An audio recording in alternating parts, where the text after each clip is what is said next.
I would love if you explain why the Earth is flat or rounded or I don't know. Well, I would say that we all experience the Earth as flat and stationary as our primary perspective. Yeah. Okay, but we were all taught from a young age that it's actually a globe. It's actually, when we go to a large body of water, it's actually curving, even though it looks flat. But then when we go and actually test for the curvature over long distances, right, curvature that would have to be there, like a lot of curvature, like hundreds and hundreds of feet of curvature, it's never there. It's just completely flat over these distances where you would have to have a certain amount of curvature. And But this has been, I yeah, just have a little question. go Uh, ahead. why I see like the Earth and the sky like have how to say it, like connect in the very long Distance, distances. Yeah. like when you see the clouds and it looks like the clouds are converging with the horizon. Yeah, yeah, yeah. Yeah, it's just because Is of that the like way that getting around or what? no, it's just the way that your eyes work. It's just basic linear perspective. I can show you a video Yeah? that kind of shows you what happens, right? So it's this guy, he's on a plane on the runway, right? He hasn't taken off yet, and you can see the clouds in the distance, and it looks like the clouds are converging with the horizon. Okay, it's a time lapse video, and you'll see that when he actually gets up to the height of the clouds, it's just a completely flat cloud deck. Okay, because when you're looking at Oh, that cloud deck from the ground, it looks like it's coming down, down, down, down, and it looks like the ground is ramping up and it's meeting at your eye line, which is just basic perspective. But when he goes up to the cloud, the level of the clouds, you'll see it's just a flat cloud deck. I'll find the video and I'll post a couple of other diagrams showing, what I'm talking about with perspective. but I guess it's the same.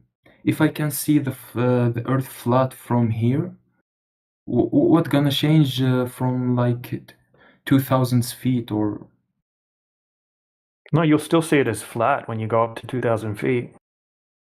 yeah, yeah, it's Okay, the so same. have a look. I'm just trying to explain how perspective works. Okay, for example, when you look at the clouds and they look like they're coming down and meeting at the horizon, or you watch a plane fly off in the distance and it looks like it converges with the horizon, that's just due to perspective. Okay, it's the same thing as if you look down a long hallway, for example, like I just posted in the side chat. Okay, Yeah, it looks like the ceiling of the hallway goes down and converges with the floor, even though that's not right. happening. So Okay, and it's then just a matter of perspective. yeah, it's just the way that our eyes see anything, right? Or if you look down a long street, and there's street lights going down the street, it'll look like they go down, even though they're not going down. It's just the way that we see. And most people don't really think about the way that we see because they're just used to it, because they've been seeing like that their whole life. But yeah, perspective plays a huge role in the way that we experience the world. But what So about like the sun and the moon? How it anything, works? anything, anything in the sky, Yeah. right? As or anything that moves away from you, it's going to appear like it's converging, eventually converging with the horizon. Nice, nice. Now what about the sun and the moon? Yeah, same thing. How? What do you mean how? It's just perspective. Like It's the like same how I thing. can It's just have appearing to go excuse me, down. excuse me. Just if I have like a flat surface and I Mhm. have like a lamp, how can I like make the half on light while the other half is not on light? How can you How make it how look like it's appearing to day and disappear from the night? bottom up? Well, Yeah, you can. like Yeah, how you're can gonna I have make to. the I gotcha. night and day with the sun going up and down? Well, night and day. Yeah, Okay, so the atmosphere yeah, absorbs light. Okay, so we also have the intensity of a light decreasing as the light moves away from the light source. Okay, so as the light is moving away from the source, right, like the actual source of the light, and it's pushing through the thickness of the atmosphere, it's decreasing in intensity as it moves away, and it's also being absorbed and scattered by the atmosphere or the air. Okay, so here's an example. Just 200 meters deep into the ocean, it's completely black. Even if the sun is directly above you and it's the middle of the day, just 200 meters into the ocean, you can't see the sun anymore. You can't see any light from the sun at all because it's being absorbed by the water, by the medium. Okay, it's like that, but on a greater scale because the air is obviously much less dense than the water. And the inverse square law of light, it will explain how much the light diminishes as it moves away from the light source. Got you. So can we reach the borders of the Earth? I would have no idea about that. No one's ever just kept going south to see what happens as far as we can validate. So I have no idea. I'm not claiming to know the shape of the Earth. If we had the flat Earth, we should have borders too. I don't know. Yeah, I don't know. When we say flat Earth, we're just talking about the description of the surface, not necessarily talking about the shape of the Earth. No, but it's necessarily a thing. Like if you have a flat thing, you should have borders. Otherwise, maybe, but there's no way of testing exactly what's going on regarding that, so it would just be speculation. Exactly. So saying that the Earth is flat is not accurate at this point. Well, flat's just the description of a surface, right? There's context behind words. Okay, so if I say something smooth or bumpy or flat, I'm just describing the surface. Okay, so when I say flat Earth, most of the surface area of the Earth that we know about is covered in water. Okay, and then the water isn't curving over distance. So if you have a large surface area that's not curved, it's by default flat. So that's the context in flat Earth, right? That's very different to globe Earth, which is actually claiming a shape and a size and that kind of thing, an actual object, right? Flat Earth isn't claiming those same things. So you're supposing that the Earth is endless? No, I didn't say that. I said nobody knows. Well, I'm not claiming to know the shape of the Earth. It's not something that I would claim. It's not something I choose not to speculate about things that I can't validate.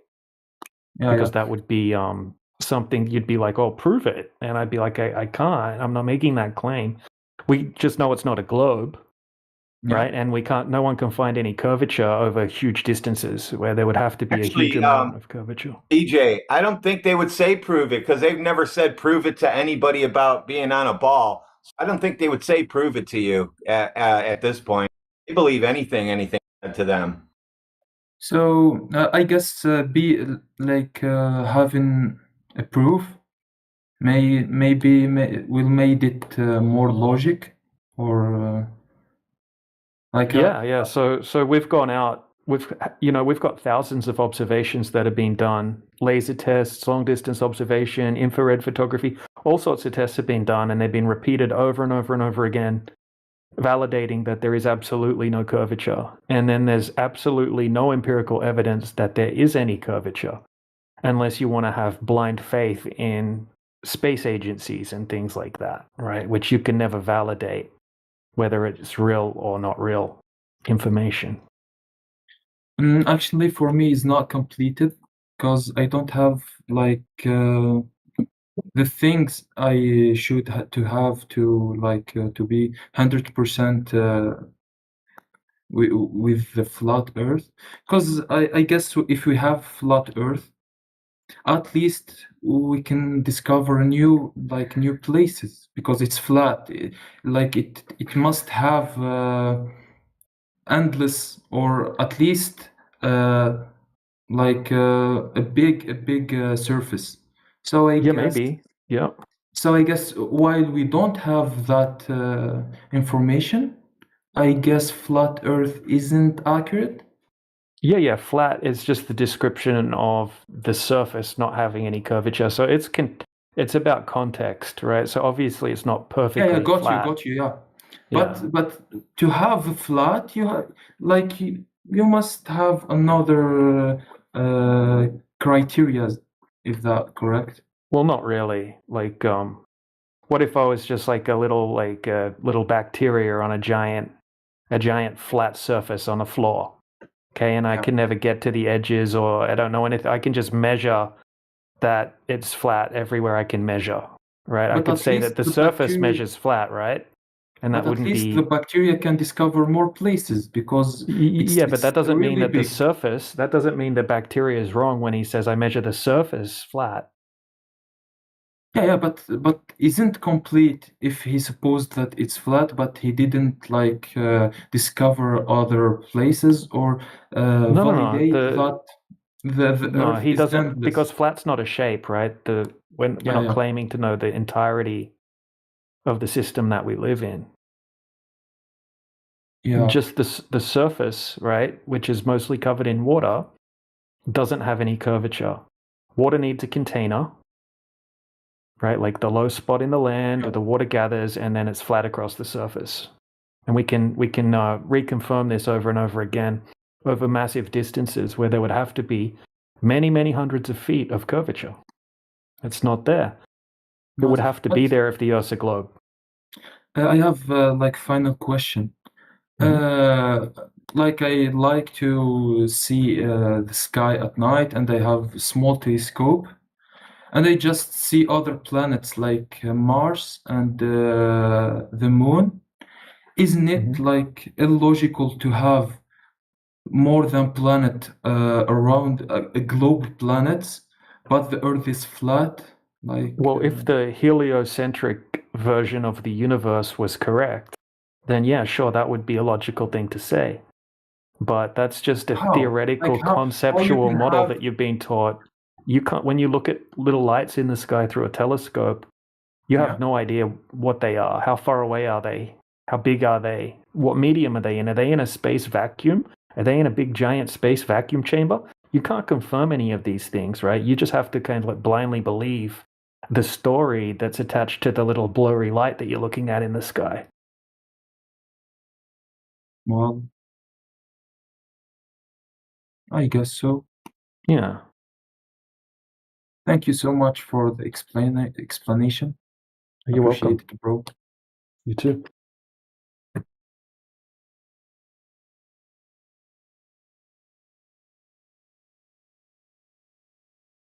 W's for DJ. Hey, Roots, what's up, man? Good to see you. Hey, what's up, fella? Yeah, likewise, Much. man. Good to see you too. Always nice to listen to you go through it with the ones with questions.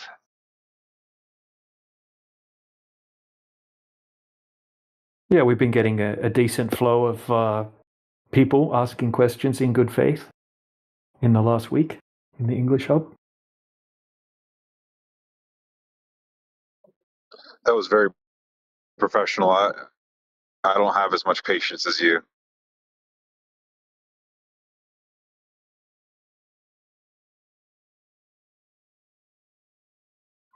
He's a pro now.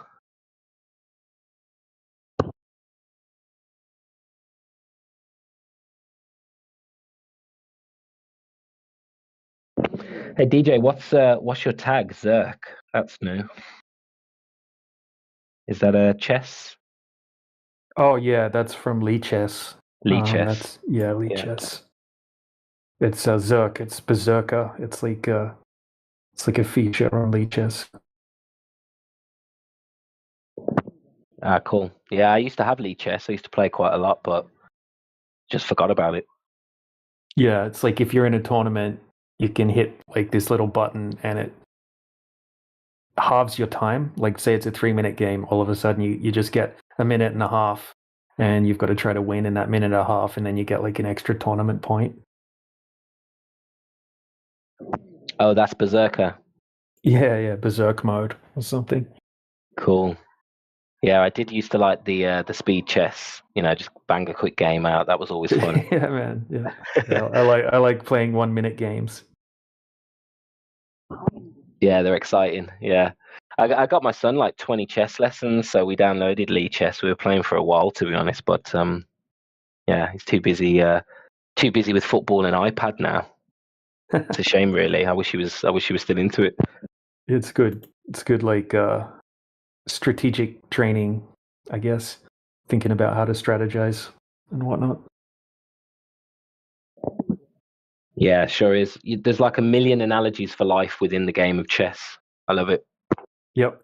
Yeah, that's for sure. Well, it sounds like we've got a few people joining.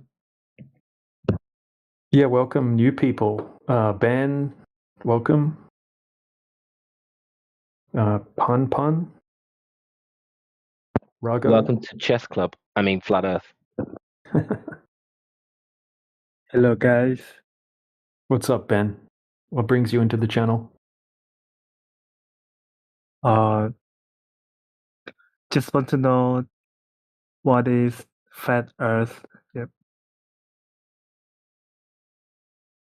Yeah, so I mean, it's good to question things, right? It's good to have a critical thinking mind. And yeah, it turns out that when we go and test the surface of the Earth for curvature, we can't find any. So that led to flat earthers, basically.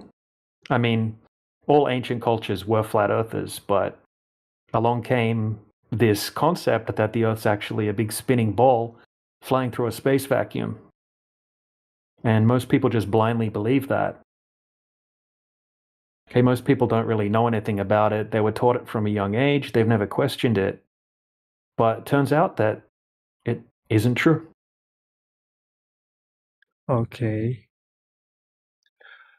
But yeah, I have one question, but maybe out of this topic. Do you think there is another species outside of this Earth? Probably not, but I wouldn't have a clue. I don't think you can really. I don't think anyone's really going to ever know that, but I could be wrong. Yeah, exactly. Yes, for sure. Yeah, like in this channel, we try to stick to empirical evidence and Okay. not necessarily to speculate about things that we can't validate. Oh, yes. It's like based on evidence or something like this, right? Yeah, like measurements and long distance observations. That's it's kind of like a form of measurement. Okay, so if the Earth were a globe, if we went to a 20-mile section of water, okay, like a giant lake, for example, there should be a certain amount of curvature over that distance if the Earth is a globe. Okay, we can calculate that based off the radius value of the globe. Okay, so it turns out that over 20 miles, there should be about 260 foot of curvature, which is like 120 meters of curvature over that distance. So we can go out very easily and test for that curvature, and it turns out that it's never there. Oh, okay. Yeah. Mm-hmm. Thank you for sharing. Yeah. You're welcome.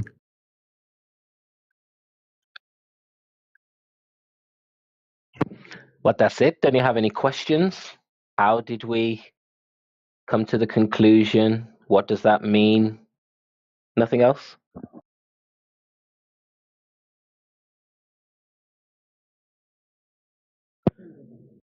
Come on, dude. You've got to have a follow-up question to that.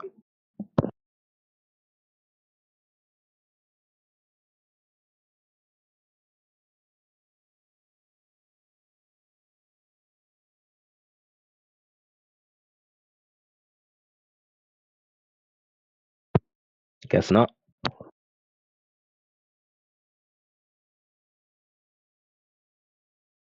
Yeah, for many people, that's all it takes, right? Just like, hey, man, Earth is flat.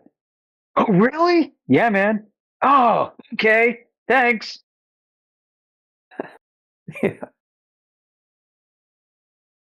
I think that's a sign of non-believing. It's a sign of nervousness, not knowing how to take the information, something like that. No judgment, but yeah.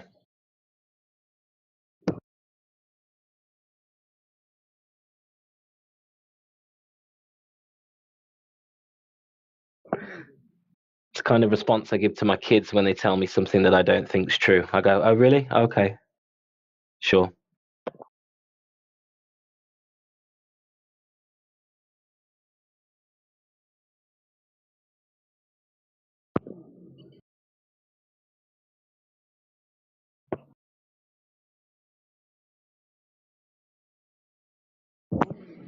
Meanwhile, we've got observations, we've got laser tests, we've got experiments, we've got everything you can think of empirical to show that there is no curvature or no motion of the Earth.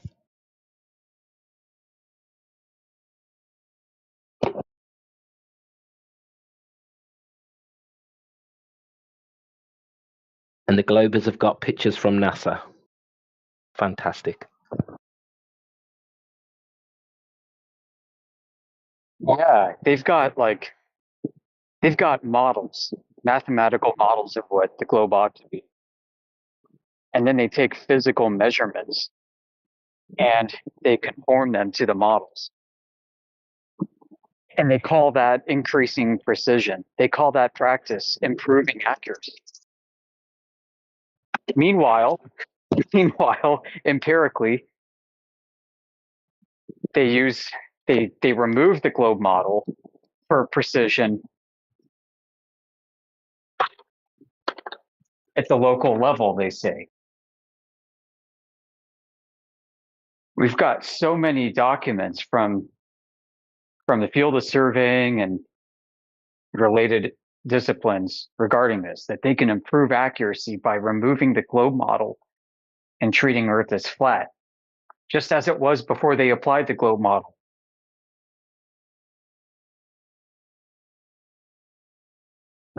I feel like we need a new topic discussion point, a new topic for the channel. Fallacious models or empirical evidence? Which one wins?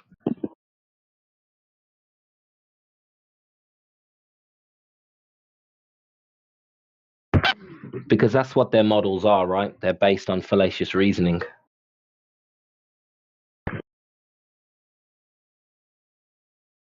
Assumptions. Yeah, they believe it so wholeheartedly that it has to be true that they will take their real world measurements of not a globe and conform them to what ought to be true as a globe.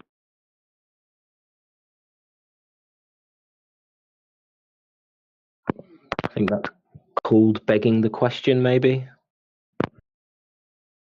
with a sprinkle of circular reasoning. Supporting a concept reification fallacy. Oh, they've got a holy trinity. I love it. Or unholy trinity, as I should say.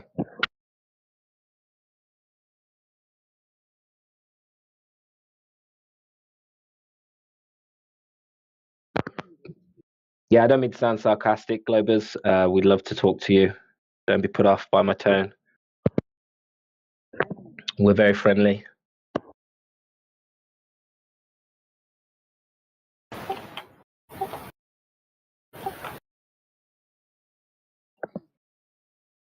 Shout out to Rago. I don't think we've spoke to him yet. Pun Pun. I like that name. Oh, more people joining. Welcome to the channel.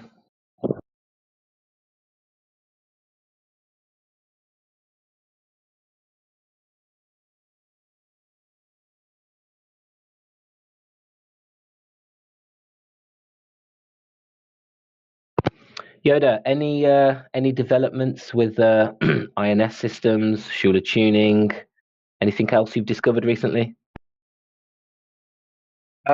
Yeah, I guess so. couple things I've been talking about over the past few weeks, which is recent. So there is geez, how to present this. I guess when an airplane is undergoing pre-flight check. Okay, listen, I'm not a pilot, I'm not an aeronautical engineer, I'm not an aerospace technician, but from what I gathered, when an airplane goes through pre-flight checks, there are calibration procedures that take place. One of them is called an inertial alignment calibration procedure. It's also probably known by other names than that, but the idea is airplanes gyros, the ones that are fixed to the airframe itself, it's called strapped down to the airframe. These are optical gyros, kind of like the ones that from Thanks Bob. Okay, they operate on the Sagnac effect. I don't know your ring laser or fiber optic, it doesn't matter, but they operate under the same principle. These gyros undergo calibration procedure, and supposedly what this calibration procedure is doing is it's trying to filter out all the noise showing up on the sensors in order to detect Coriolis, so that the Coriolis can be subtracted out and the airplane can produce basically localized local frame pitch, roll, and yaw data without Earth's motion impacting it. That data from that initial calibration process is not public. It's hidden behind trade secrets, patents. It's hidden behind, even in some cases, national security, ITAR compliance. ITAR compliance is basically in the United States, if you have a technology that can be used for weapons of war, then it may be subject to export controls, which means you're not allowed to share it with anyone in foreign countries. Actually, Honeywell's INS system, I think it was Honeywell's, I better not get this wrong. Either Honeywell or Boeing's INS system was improperly transferred to a third party in another country, and they were slapped with a huge fine for violating export controls. But this data sits inside the black box. It is a black box within the black box, and nobody seems to have access to it. Nobody can independently confirm that what is actually going on with these pre-flight inertial navigation system initial calibration. Which is funny because this is the data that would help establish whether or not Earth is a rotating globe. Isn't that weird? What we also have is we have information describing the process that after this data has been filtered, all the noise taken out, it's been processed, it is then fed back into a software system where the globe is reapplied.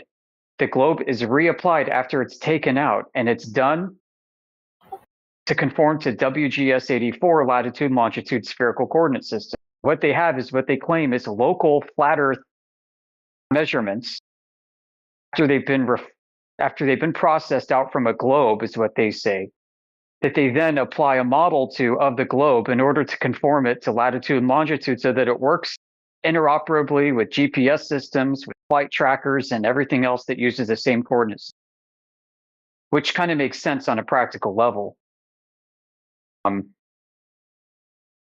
But if Earth is really a globe, why couldn't they just measure it? Yeah. So simple process is they claim to go from detecting a globe with this stuff to stripping out the globe for raw,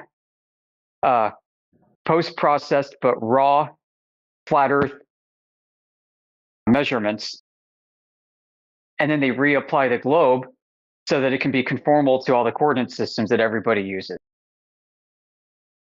So let me just ask. So they're obviously using these calculations within the computing, right? So do they make any claims as to how they're actually the computer or the INS system is physically changing, I don't know, pitch, roll, etc., etc.?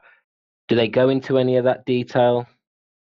Do they make that claim, or do they just sort of skirt around it?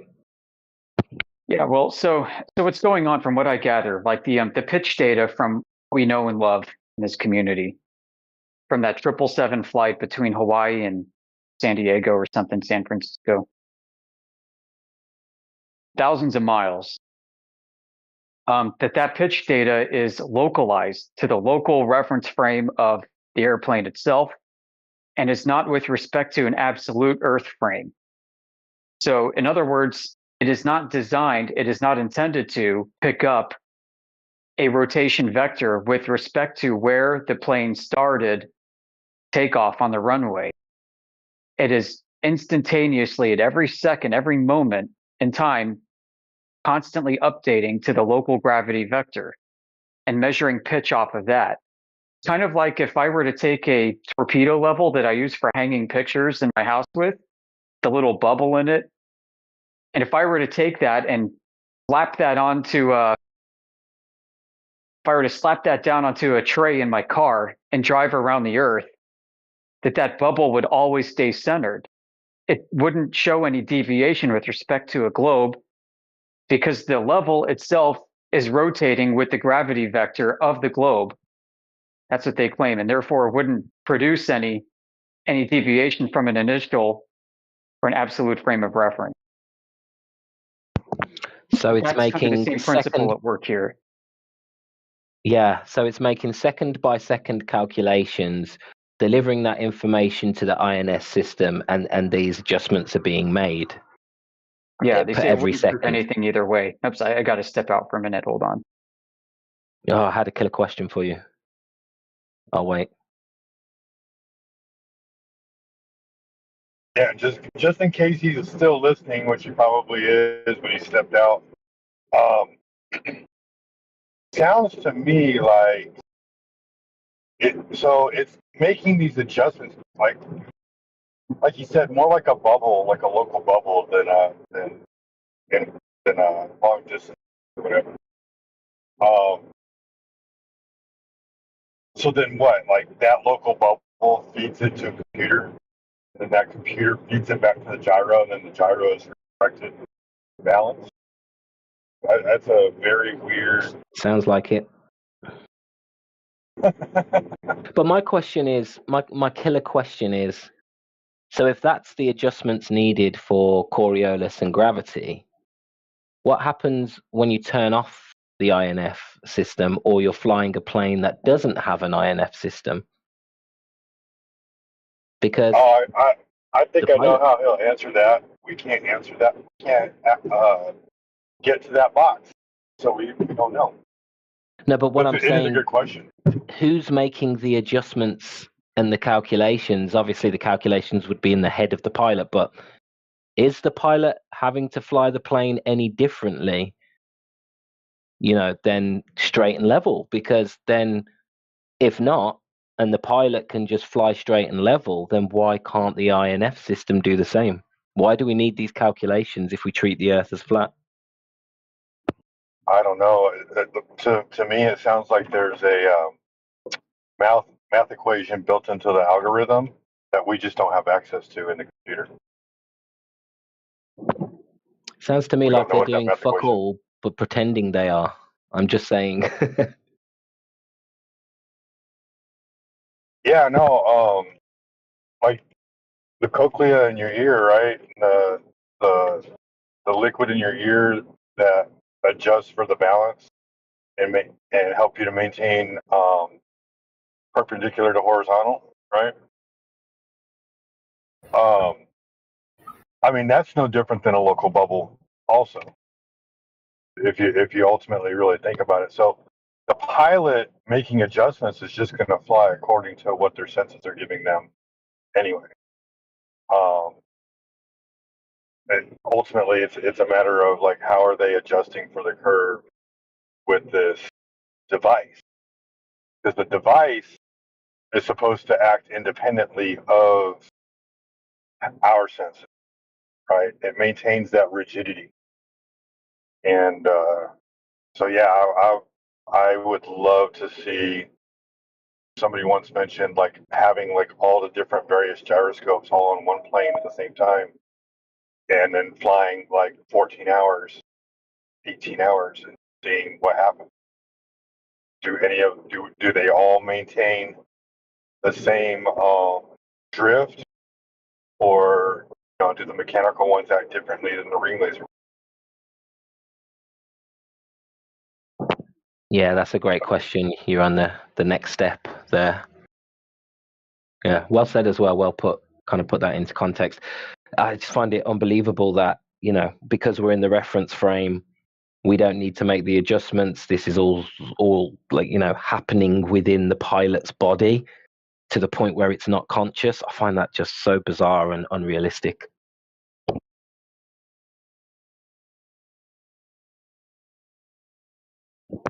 Because if the pilot, within the reference frame is, like you said, his vestibular system, etc., is already doing this, then I don't know. I just don't see how we can prove. There's never going to be any proof there. They've got like a circular argument there that cannot be. It's unfalsifiable, isn't it? That's exactly what it is. At the end of the day, it's unfalsifiable. We don't have access to those things that they say are proving the thing. Like you said, it's behind national security, it's behind patents, behind so much red tape, that I don't know. Like I said, it's unfalsifiable. Hey, Roots, Yoder says there's a video in a server. He dropped a link. Do you have bot abilities? I believe I do. I've never used it though. DJ, are you there? Yep. Oh, it says you can play uploads. Do you know? You've responded. Can we play these videos? Do you know? Yeah. Yeah, you should be able to right-click on the video, click copy link. Well, yeah, I'll just try it out. Thanks, bro. I got to make a quick call, so I'm going to have to watch these afterwards. But yeah, appreciate that.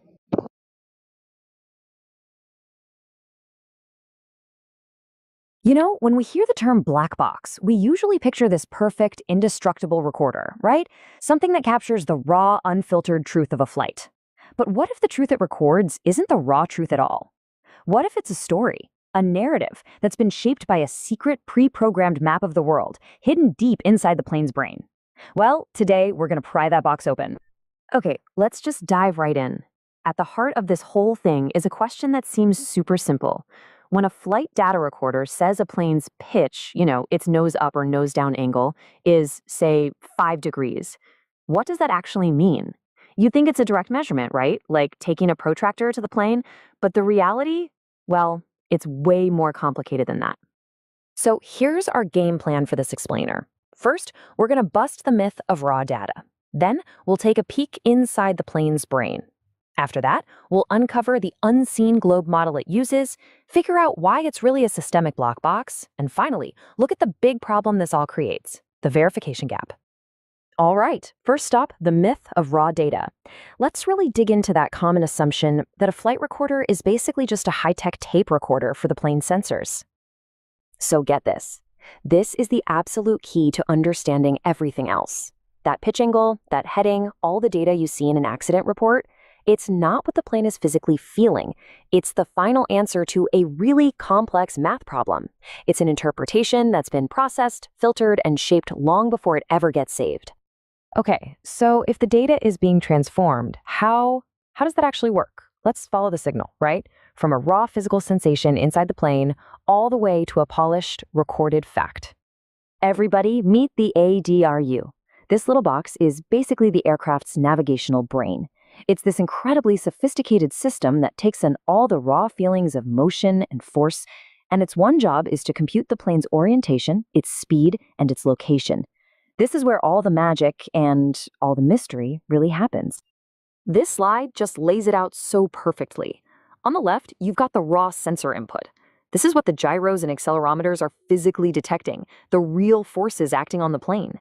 But on the right, that's what the flight data recorder actually logs, a final calculation based on a pre-programmed, assumed model of the world. A whole lot happens in between those two columns. And these raw sensors are just incredible pieces of technology. I mean, ring laser gyros use beams of light to detect the tiniest rotation with mind-boggling precision. Accelerometers, they're directly measuring physical forces, like the constant pull of gravity. These are the plane's true senses, its direct connection to the physical world. So, if the output isn't raw data, then what is it based on? This is where things get really, really interesting. This brings us to the core secret of this entire process, the system's hidden, pre-programmed map of the world. And this right here is the secret sauce. The 8IRU doesn't figure out what's level by, looking out the window at the horizon. It calculates a virtual level plane. It's called the local horizontal reference frame. And here's the kicker. This plane is defined as being perfectly tangent to an assumed globe model that is hardwired into its software. The system literally starts with a globe to define its own reality. And here's the assembly line for that data. First, the raw physical measurements come in from the sensors. Then the system applies all these corrections for things like the assumed curvature and rotation of its internal globe model.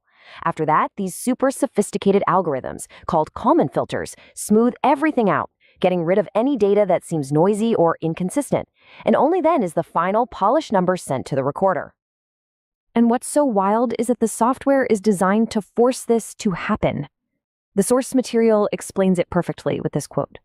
The filtering is so aggressive that it literally forces the outputs to align with that pre-programmed globe model.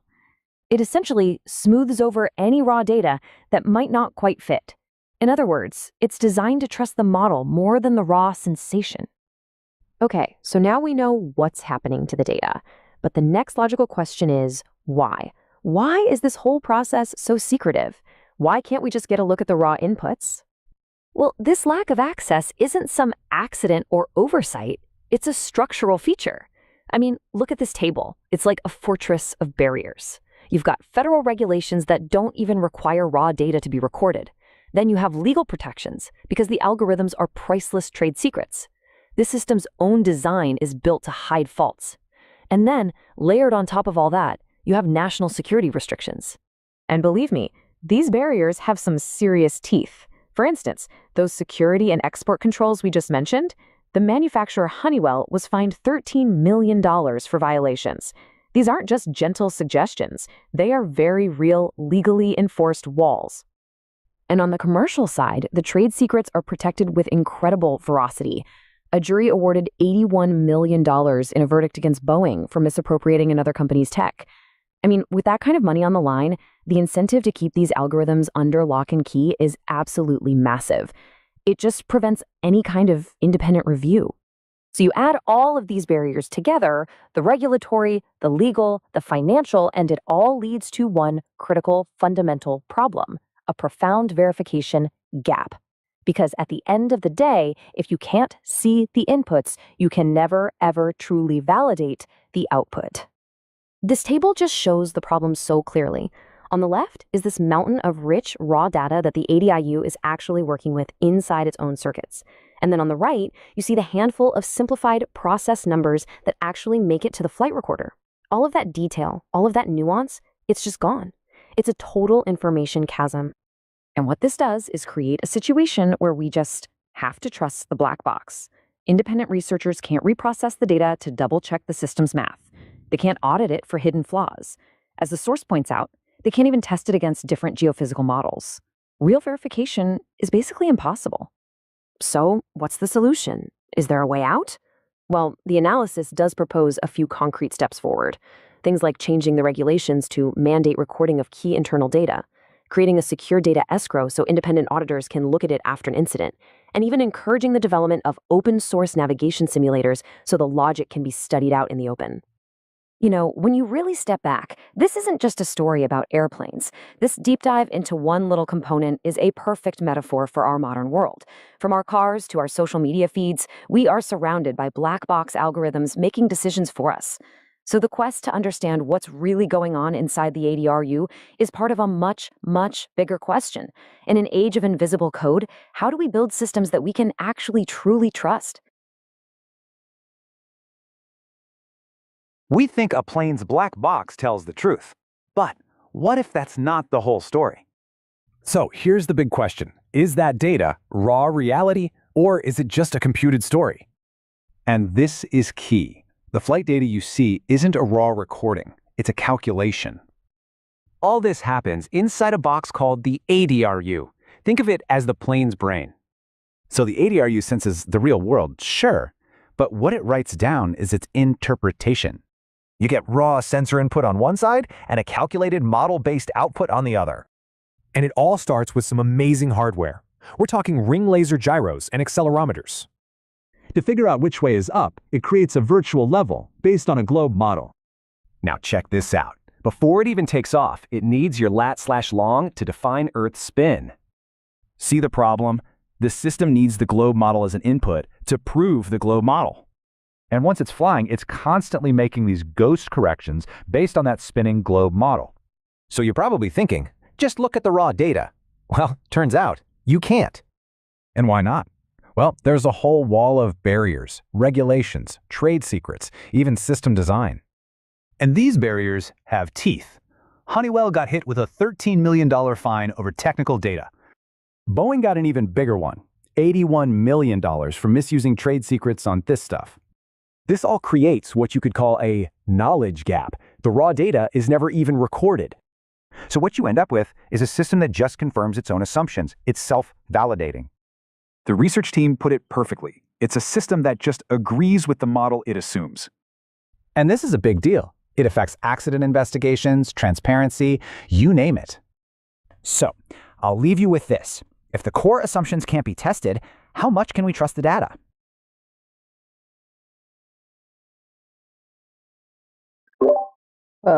Hey guys, what are you guys up to? Hey, what's up, Cryptic? Not much, man. We had a Any few. new global, any new info like that happened? Not really. I mean, we had some good conversations with some guys earlier, but it's been pretty quiet. Still no globe. I see. No globe proof. Still waiting. I just want to know, like, I have a bunch of questions, but I'm gonna start off with like, when you guys came to the realization of the flat Earth, right? And like, how the globe one is like a failed model, and like how the heliosphere model doesn't make sense, and like how they use lies to purport the heliosphere model. Like, did you guys tell anyone, and what was their reaction to that? Yeah, I mean, I've told a bunch of my friends about it, and some, you need to know if the person's going to be receptive of that type of information before you even bother talking to them about it. So it really depends on who you're talking to and what you know about them. You wouldn't want to just, just start talking to someone that's definitely not the type of person you know to give that information to. They might just think you're crazy, or just not be ready to take in that kind of thing. Yeah, one thing I've realized is that like the fastest way to make people think you're retarded is to tell them about flat Earth. Like, for some reason, it's like like you can tell like a religious person why their God may not be real, and like how you think science disproves that and all that. But the moment you tell someone about flat Earth and what you think about it, like the reaction is way more adverse than like a religious fanatic. Like it's way more strong. It's like this religion is more powerful than anything else ever Yeah, I mean, created. you could talk to someone, even like talking about gray aliens would probably be, you know, accepted better by a lot of people than bringing up the flat Earth topic, because the way that it's being combated, right? Flat Earth has been combated by the media is by ridicule, not by attacking the arguments and saying, okay, this is what flat earthers are presenting and saying, right? And giving the honest arguments, right? That's not what's happening, right? It's a bunch of propaganda, and it's been sort of labeled that flat earthers are a bunch of crazy people making crazy claims, which isn't quite the case once you look into it, as you've realized. Yeah, it's actually interesting. Like your point about aliens, right? Like I always used to think the conspiracy theories were about, oh, the government's hiding these aliens in like some lab and people are trying to find them and stuff. But if you think about it, right, if aliens were actually true and the government was actually hiding like aliens, they would never let this kind of like propaganda spread. If you think about it, a lot of the movies, a lot of the television shows, a lot of the conspiracy theories are all about aliens. The government would never let that happen if aliens were actually true. Like they silence anyone talking about extraterrestrials instantly. But when it comes to flat earth, which actually is like, if you think about it, less crazy than aliens. Like no one's seen aliens before. Not even people like ancient humans have like documented proof about aliens. So like aliens, if you think about it, are actually like way more crazy than flat Earth. But then in our society, they're way more accepted, even if there's no definite proof. There's no definite proof about aliens, but like if you ask any scientist, if you ask like any normal person, they'll be like, oh yeah, aliens probably exist out there. But the moment you say flat earth, like even though we have like some proof that flat earth, like the heliosphere model is fake and all that, even though we can show them the evidence, but then there's no evidence of aliens, they believe, most people would choose to believe aliens over even considering flat earth any day. Facts.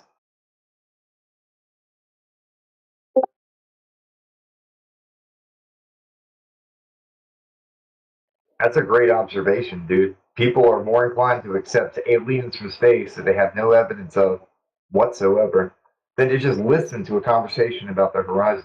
It's really weird. Yeah. Okay, I want to talk about like I watched like a couple of videos, and like I watched like half of this movie called The Principle. It's supposed to be like a documentary, and it talked about how like there was this scientist, uh what was his name? It was before Galileo. There was this guy who had this model uh, of the solar system, and it started off with everything revolving around the Earth, the sun, the stars, the planets, everything's revolving around the Earth. And then I think Galileo, it may have been Galileo that came along, and then he uh put it he put the he suggested the heliosphere model, with like the sun and like the uh, planets moving around the sun and the earth not being the center of the universe. I think I think it was either Galileo or Galileo's friend, I'm not sure. But then after that, people realized that there were moons, like moons of Jupiter, that were orbiting Jupiter, and then they realized that um, uh, that the Earth could be the center of the solar system. And then Isaac Newton came along, and then he suggested that the rule of thumb is not a smaller planets orbit the bigger planet. It's that like any object can occupy this thing called like the center of mass, and then based on that, like any object, like doesn't have to be a small object orbiting a bigger object, and like uh any like a bigger object could orbit a smaller object. And then I think that may have been suggested as proof that the heliospheric model is fake, like, and we like the Earth is the center of the solar system, and then the other stuff like the gas pressure stuff and like the gas pressure stuff and the horizon stuff leads to the Earth being the only environment, and then there not being anything else out there. Yeah, kind of. Nothing we can verify. Okay, so we got to stick with what we can actually empirically validate. And even the geocentric model's just junk as well, right? Because that requires Earth curvature and a globe. Yeah. But yeah, Also, the principle is good. It's there is some beneficial information in that, in showing some problems with the heliocentric model. This guy, right, Josh Ingersoll, I was looking at his LinkedIn, and he's like an aerospace engineer, right? I think he's in the VC. Josh, if you don't mind, could you shed some light on your work and how you think the Earth is a globe? I'd like to hear it. Anyways, I'm starting to get why you guys, don't talk about flat Earth with everyone and protest and all that. Like once I haven't fully realized like the whole flat Earth thing. I'm still like looking into it, but I think once you start to really question the heliospheric model that was presented, like you start to realize like why do I need to tell anyone this? Like I can just keep it to myself, like. That's Exactly, Maybe. you're right. Yeah. Yeah, we can hear you. Your volume's a bit low though. Okay. 1 sec. Let me change my. That's all right now.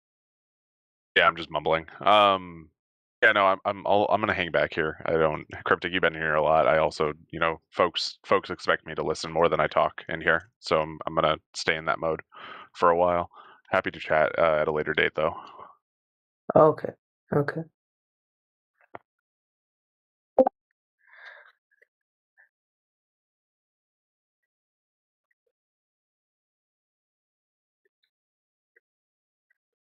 Yeah, so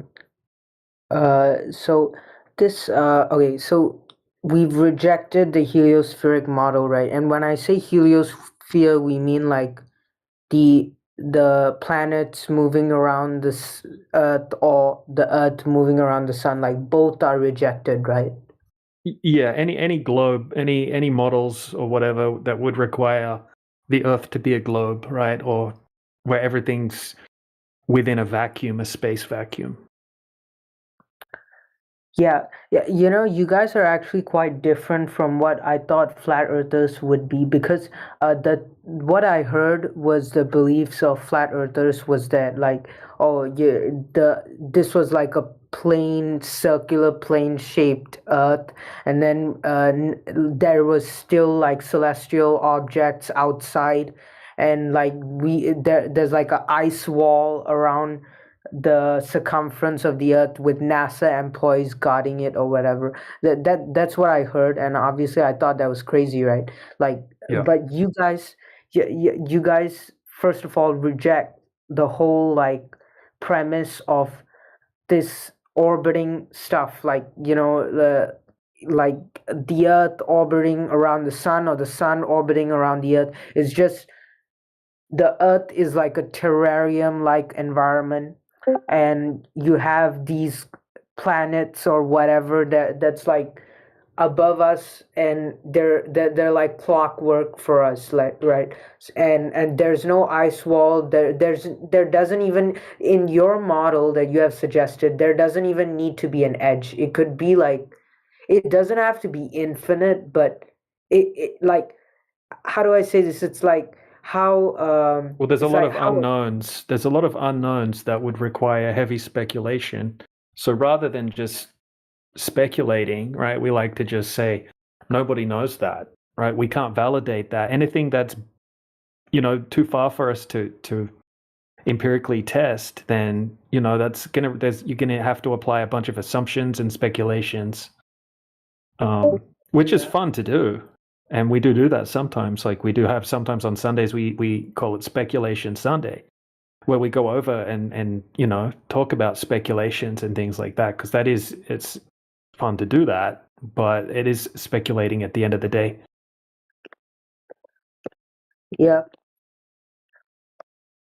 But what we're claiming is what anyone can test, anyone can validate what we're claiming. There's no crazy claims being made, right? Like water needs a container. When at rest, the water is flat on the surface. Gas pressure requires a container.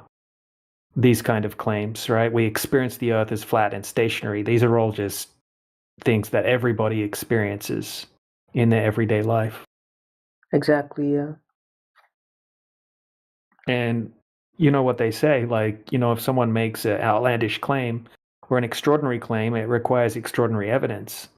And when there's no empirical evidence, or evidence that anyone can go out and put to the test in reality, then we can kind of dismiss those claims. In a sense, it's not dismiss them, but we've asked and asked and asked and asked, and we're not getting any empirical evidence. These are things that should be easy to provide, right? Like all of these claims, they say they know everything about the universe. Well, not everything, but you know what I mean. They're telling us, it rains diamonds on Neptune and Uranus, and it rains sideways glass on this exoplanet, but they can't find 66 foot of curvature over 10 miles of water here on the Earth. Yeah. Yeah. Like that's the part where, because like I've seen, like, before I met you guys, I've seen like a ton of like YouTube videos on like why flat earth isn't real, and then the claims that they all go through is, oh, there's like this ice wall that they believe in, and they believe the earth is like a circle plane shape, whatever. Like, you guys don't even care what shape the earth is. Like, for all intents and purposes, we simply don't know what shape the earth is. Like, it's like asking a fish that lives in the ocean what shape the ocean is.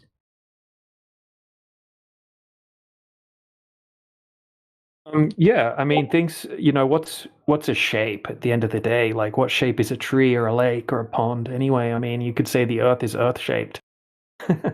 Like, it Yeah. wouldn't have to be a diamond or a circle or a square or something like that necessarily, and I just don't think it's something that we can validate. Like, no one's ever just kept going south.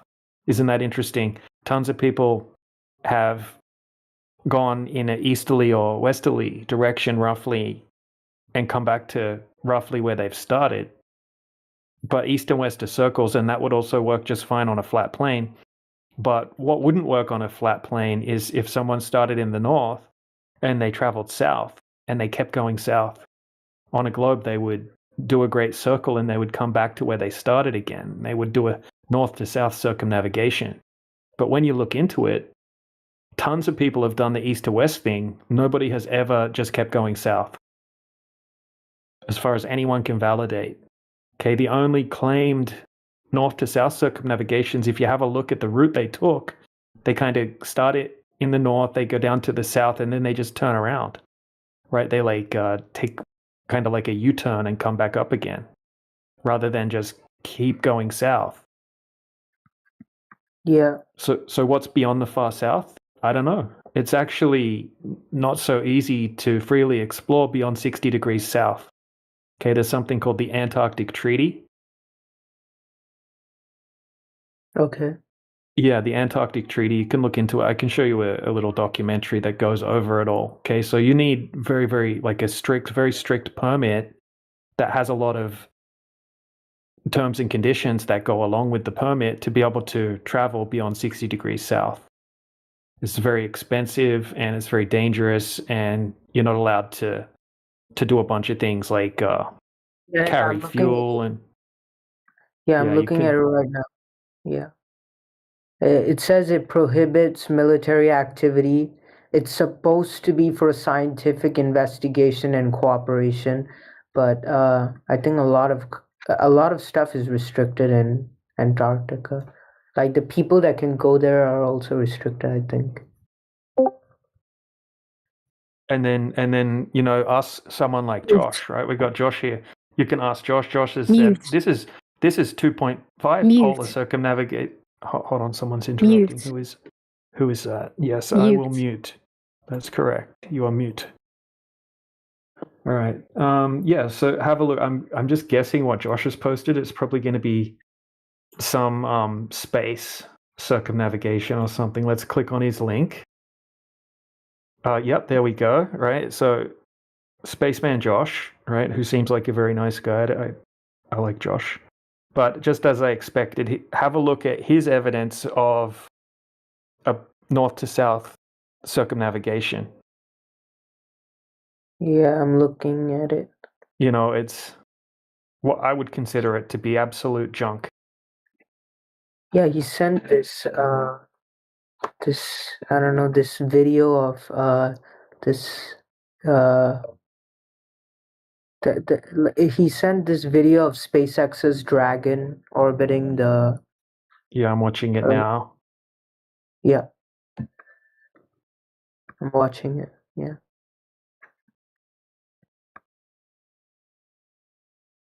So you should check out this. It's actually really funny. Back in 2004 or 2005, they actually tricked a whole group of people into thinking that they went to space. Have you heard of that? I guess you could call it a prank. It was a reality TV show called Space Cadets.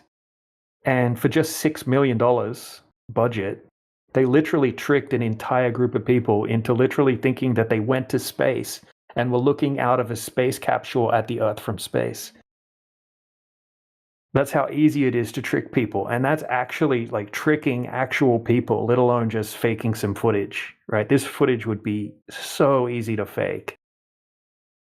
But yeah, they just for $6 million, they tricked a whole group of people into thinking they went to space with 2005 technology. Imagine with a $80 million a day budget, what kind of stuff you could pull off. Yeah, but it kind of makes me angry. Yeah, look, the main thing with the space stuff, it's like we don't even need to would say, oh, look, we can prove that this is fake, right? It's just faith-based, right? You can never prove it's real. You can choose whether you want to believe it or not, but you're never going to be able to validate it regardless. Whereas everything that we're presenting, anyone can kind of go out and repeat it, to a certain extent themselves if they have the means to do so, which doesn't require a huge amount of money or anything like that. It's pretty easy to do. Yeah, but when when Europeans sailed to Australia, right? Was it like north to south? I mean, north to east. Oh wait, no, like west to east. Oh, sorry. When who did what? When Europeans sailed to Australia, was it like west to east or north to south? Well, I don't think they did a circumnavigation, really, did they? I think they just. You're talking about Captain Cook? No, I'm talking about how did Europeans end up in Australia? Well, it was discovered by Captain Cook. I'm not sure if his exact route that he took. Oh, I see. But because like on the globe Earth that they provide, Australia is like at the very bottom. So is New Zealand. So it's like according to the model they provide, if they didn't do a circumnavigation, it would be quite hard to get to Australia. We'll think about it like this, right? Think about a big lake, and then you've got continents like islands within the lake, and then you would just be going from one island to another island, and then back to the island that you came from. So it wouldn't really be circumnavigating unless you went around the lake, right? You could still go around the lake and come back to where you started. But that would be essentially kind of like an east to west, roughly an east to west or west to east type circumnavigation, because east and west are just circles around a north pole, or like a magnetic north point. Right? Like if you were on a football field and you put a giant magnet in the center of the field and then you get a compass and then you want to go east or west, right? You could start at one place in the field and then do a big circle and came back to where you started, and then you've circumnavigated the football field. But you couldn't go like south, right? You couldn't have that football field with the magnet and then just go in a straight direction south and then come back to, you couldn't circumnavigate that way on a football field with a big magnet in the middle. That wouldn't be possible. Same sort of thing with the Earth. Could someone provide like a sort of a illustration of the model that you guys believe in, like how the continents are positioned from each other in this environment? Like, is it similar to like what we know, or like I need an illustration? It would have to be similar to what we know, but what we know, like what do we really know when it comes to the exact placement of continents? We know that if you get on a plane and you go in a certain direction, roughly it takes a certain amount of time to get to that location. And like how like for example at the equator the weather always stays the same, right? But then the sun, it like when it moves over the earth, like in a year, in like 365 days, it goes from like from the top of the earth to the bottom. That's how like winter comes about, because there's less sun shining in like certain parts of the earth at certain parts of the year, except for the equator where the sun is always shining. So like Right. how does the sun move over the earth based on what we have observed? Everything in the sky moves in cycles, right? And those cycles reset. They always reset. So, I mean, we can only know like what we can observe. We don't Exactly. make specific claims about exactly how the sky works. There could be some mechanisms taking place that are far beyond the like human comprehension, our current knowledge. Okay, so it would be crazy to make definitive claims about exactly what we're looking at. But what we all observe is that, like, just say I'm in Australia, at summer, like when it's summer, the sun at midday is directly above my head. Okay, so it's taking an east to west path. It rises in the east, sets in the west, and then as it gets towards winter, every day the sun at midday, it'll get a little bit lower in the sky, until in winter it's actually quite low in the sky. Right, it's not above my head, but at the same time, someone standing in Europe will be experiencing the exact opposite of what I'm experiencing in Australia. So when it's the middle of winter in Australia, someone standing in Europe, when it's midday for them, they'll have the sun circling directly above over their head during summer. So wherever anyone is on the earth in summer, like the sun will be much higher in the sky, and in winter it'll be much lower in the sky. But 12 hours later, right, someone in the north or in the south, right, it'll be summer for them or winter. Maybe I made that a bit confusing, but does that make sense? Like what I want to know is, based on what we have observed, like what's the angle that the sun sort of moves relative to a singular point on Earth, such that there's like for example, here in my country it's always summer, right? So the sun always passes over here. But then like in like say someone living in Canada, they or like North America, like in the US, they would feel winter like in like December, right? So that means the angle which the sun there's got to be an angle Yeah, that the yeah. So I'm sun in moves. Poland at the moment, and it's getting really cold here. And when it's midday, the sun isn't high in the sky; it's very low in the sky. So the sun isn't taking a path over the Earth that's very close to where I'm at, and it's just gonna keep, cycling further and further away from me until it gets freezing cold here, and the days are getting shorter and shorter. Whereas where my family is in Australia, right? It's like the sun's getting close, like it's taking a path that's much closer to Australia, and it's getting warmer there. So it's kind of like roughly, right? To give you a rough idea of a way to think about it, the sun cycles between the Tropic of Cancer and the Tropic of Capricorn every 6 months, and that's what creates the seasons. But I think there's a lot more to it. But that's essentially what we observe, right? If you're standing at a particular location, that's what you'll observe roughly happening. But I think that there could be a lot more to the way the sky works, right? Because there are anomalies as well. Yeah. So, I think there's a lot more. That's why we speculate. Like when it comes to the sky, it's speculating. I'm speculating right now. We can only see what we see in the sky. Everyone sees the same thing, right? But I don't think anyone truly knows exactly what the sun is, or what medium the sun is in, and how the sky mechanism works in totality. Yeah. I think they pretty much just invented most of the stuff to be able to discredit religion.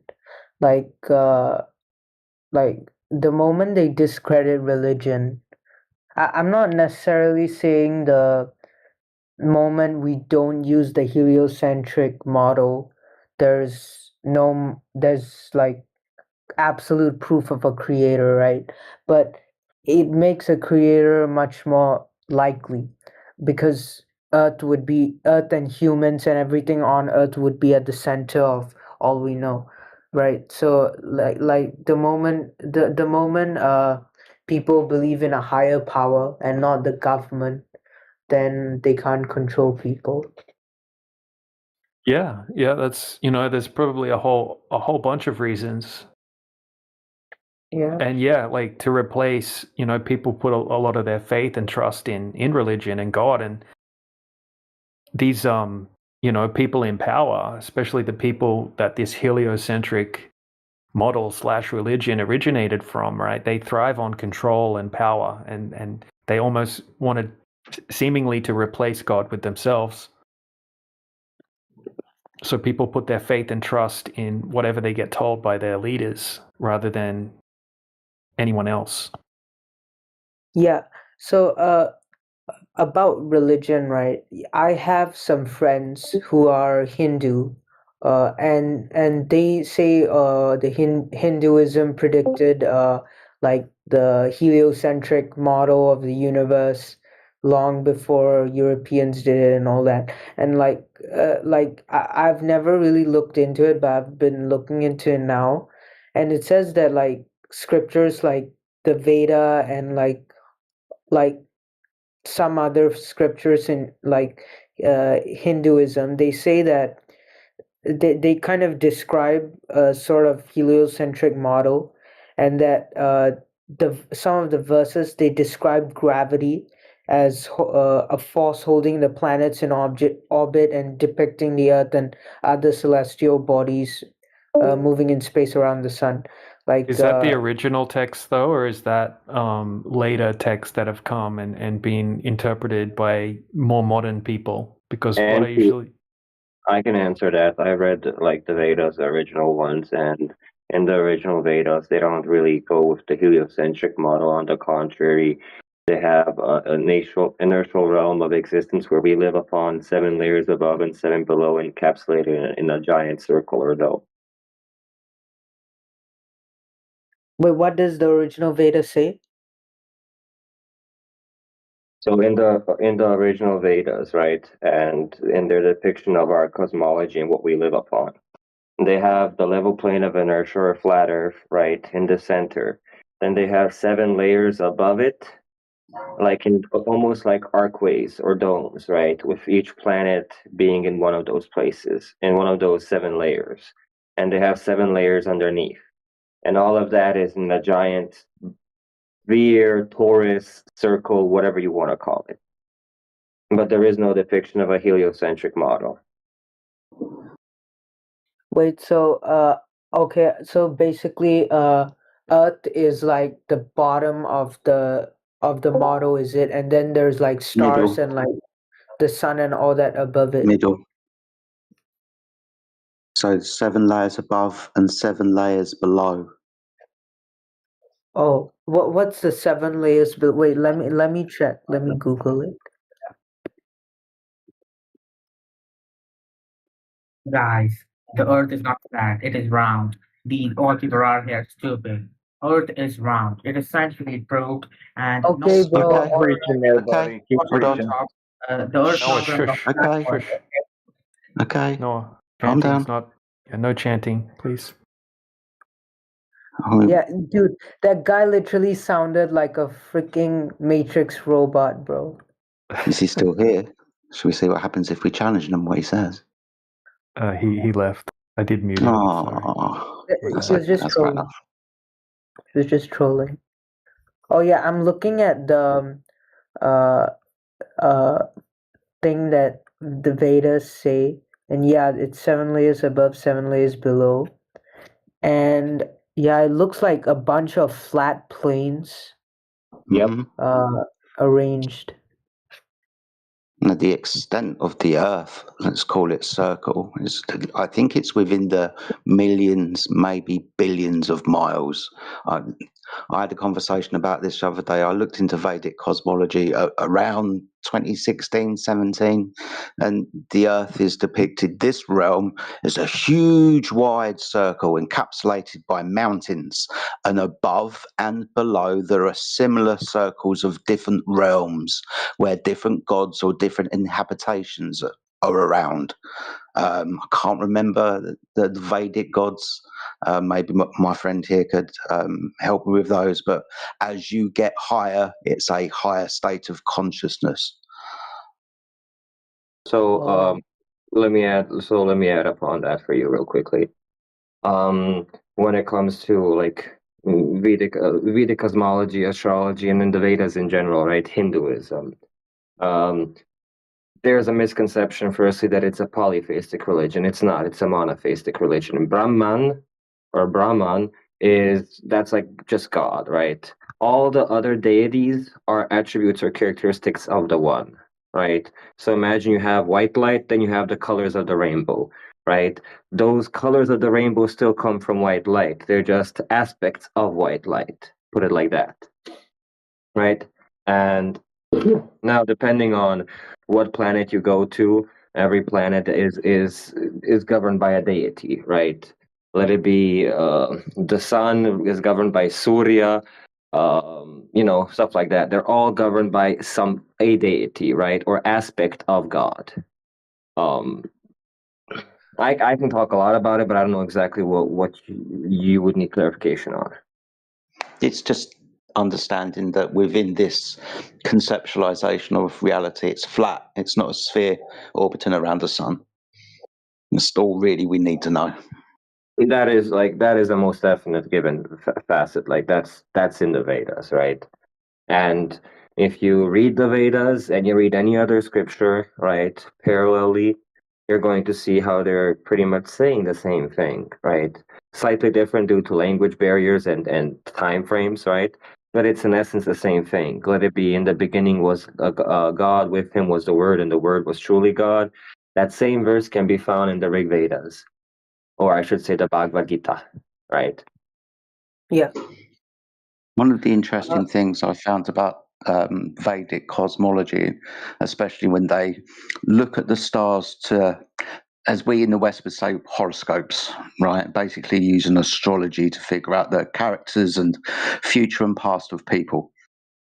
Apparently, the Vedic idea of doing it, which is with an Earth-centered system, the Earth isn't in any motion around the things in the sky. It's all measured from a flat Earth. It's just with regards to what we see. Apparently, it's the most accurate type of horoscope, to use a Western term, that there is around. Vedic cosmology gives very accurate readings, apparently, and it's centered on a flat Earth. We won't go too much so we don't stray away from the topic. But what you just stated, I can, I'm not going to affirm it, right? Because who am I to affirm things? Everybody should do their own research. But from what I've studied about Vedic astrology and seen practitioners who know their stuff, it is very, very scary how accurate these people can be. I mean, extremely scary. Yeah. Thank you for saying that. Ultimately, the point is, from a flat Earth, it's more accurate from a flat Earth. To use, say, Western astrology and like horoscopes and things that you might find in the newspapers, that has an Earth in motion when you read the stars in the sky. So the houses and this, that, and the other. There's two ways to do it. One is with an Earth-centered system. The other way is to have, I think it's a sun-centered system. I might be incorrect.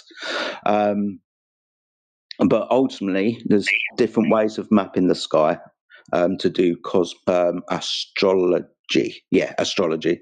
And the Vedic seem to be, like our friend said, a little bit more accurate than the Western one, where we've got a moving Earth ball. I'll make a quick disclaimer when it comes to even Western astrology. It's not that it's focused on moving on a globe, right? Because in essence, that's not it's just tropical and sidereal astrology in essence, right? One follows the tropics and where the sun is exactly every single day and every single year, while the other one is following the precession of the stars, so the background of them. Right. Thank you. Yeah, thanks for clarifying. I'm only speaking up because it's interesting, and I want you to fill the gaps. And if I say something badly, but again, I appreciate you saying that. I don't take any offense, firstly, and I love learning and helping people, learn something new. So it's my pleasure. But astrology in general, this what I will say, and this connects back to flat Earth. The only reason that any type of astrology can work if it is based off a geocentric, non-rotating stationary Earth. And that is the only way. Otherwise, everything goes into chaos mode, and if there's chaos mode, you can't make predictions because nothing ever stays the same. There are no patterns to be recognized. Well, within the geocentric model or flat Earth model, you have that paradigm.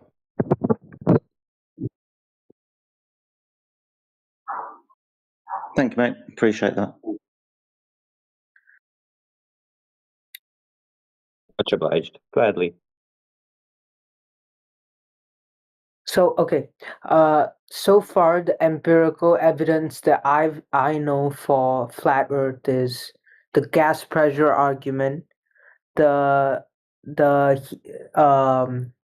horizon stuff, that's one, and then there's one more.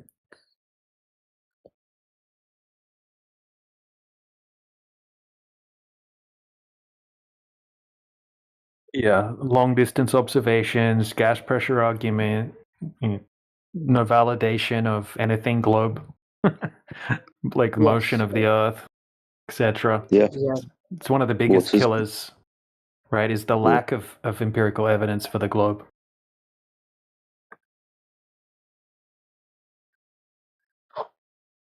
Okay.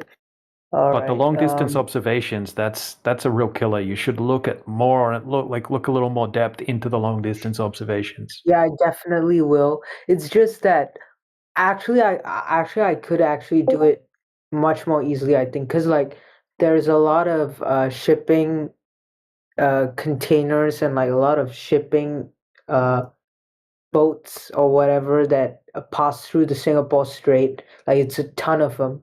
but you know, I can only go so far. But I like if I could station myself at the beach, I can see like a ton of ships passing by the Singapore Strait. Problem 'Cause, like, is you have like really, really crazy humid weather all the time where you're at. yeah, yeah. Look up Is that a what's the average visibility, in the region that you're in or anywhere in Southeast Asia. It's probably not a huge distance. Like some of the best long distance observations are done in really dry environments where you don't have a lot of humidity and whatnot in the air. You've got like really Yeah. dry, like Utah, like giant lakes, like the Great Salt Lake in Utah.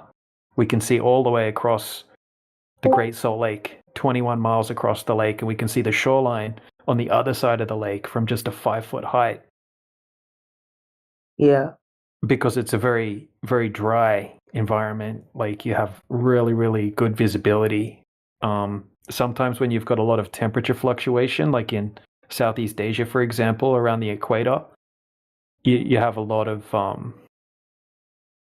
distortion, heat distortion, and things like that when you're looking vast distances through the air.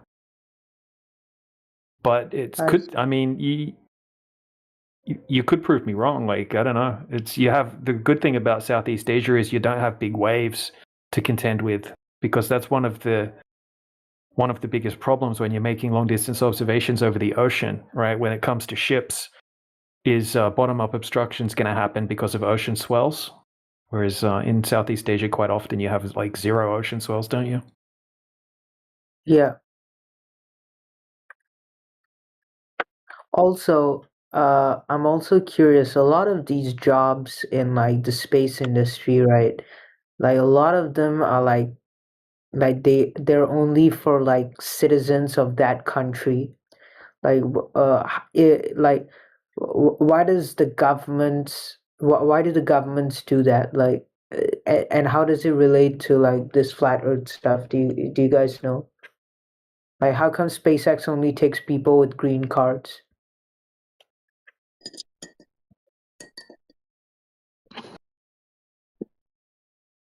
Like, what do they go through in their so-called security clearance stuff I'm for not you sure to do? exactly, but I mean, are you talking about like the Blue Origin? Yeah, SpaceX flights? or Blue Origin.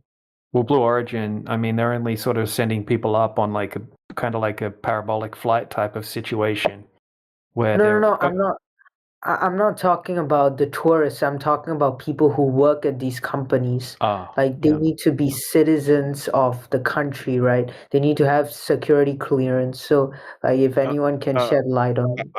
ITAR is just U.S. persons. Security clearances are different. Yeah, exactly. I've heard of ITAR. ITAR applies to if you want to start a space company as well, not just work at one of these companies. Like, if you want to do anything weapons related, you have to follow the ITAR, and they only allow like certain countries. I've done my research on that, but why do they have ITAR? Is it just to like restrict the import and export of like weapons or like Yeah, stuff? but no. I mean, it's like guidance systems and propulsion systems, stuff that could be used. Oh, I mean, Yoder, it's fine. But Yeah. no, it's trade. It's basically just protecting certain technologies from being exported or conveyed to other countries. But that's all on class. I see. And have you been to like the SpaceX launch site? Oh yeah. I had stuff go up on STP-2, which was a Falcon Heavy launch in 2019, and then I had stuff go up on a Falcon Heavy in May 2023 with Viasat 3. We were a secondary payload, and then we had a dedicated Falcon 9 right at the end of the year last year, like New Year's Eve-ish. But yeah, no, I've been down for a few launches.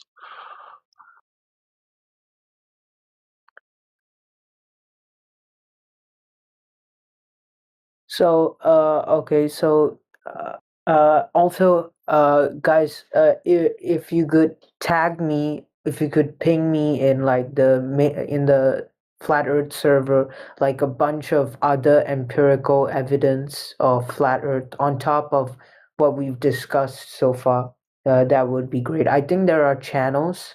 I saw channels where like you guys have like collated a bunch of related topics, like topics, you know, Well, there's a lot of that. information there, and it might be easier for you to just use the search feature and type in any question you might have. Somebody likely already asked that question. It's probably been answered before. Okay. Yeah. All right.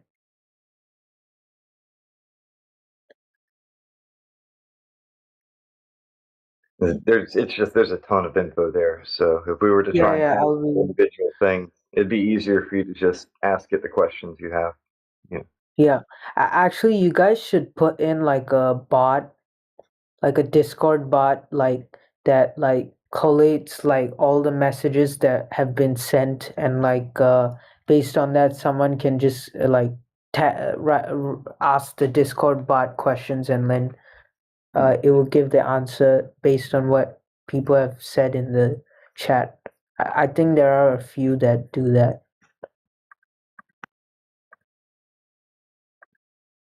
Yeah, I'm not really able to talk right now, but can I get text permissions back?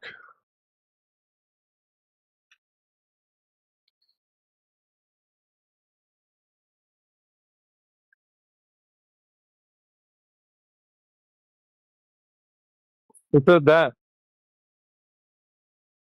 Obvious it be muted me.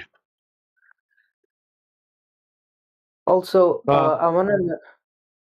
Yeah, I hold on, want. Cryptic. Well, we can't override another mod's decision, so you'd have to appeal to them, or at least. Yoder just did. I appreciate it. Okay. Yeah, the only way we can overturn another mod's, text mute or whatever is if it's been a while, or they give us permission to do it. Yeah, it's all good. I just didn't understand why it occurred.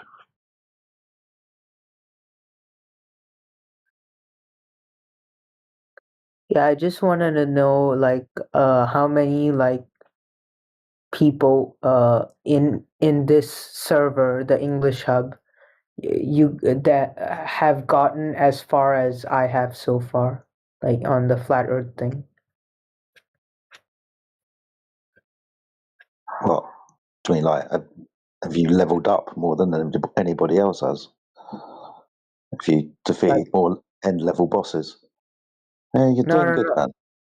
You're doing good. No, no, I mean like do most people just like simply not simply leave after, you present them the Most people, emperor? yeah, I understand what you're saying. So, yeah, for the vast percent of people, this is a subject that they have a lot of cognitive dissonance with. They struggle to understand it. So, yeah, they usually fail at one of the first two hurdles. Obviously, you've been around for a little while, you're asking good questions. So, the longer you stay around, and you're only doing yourself credit, but that doesn't happen often. So yeah, you got further than most, let's say. Okay.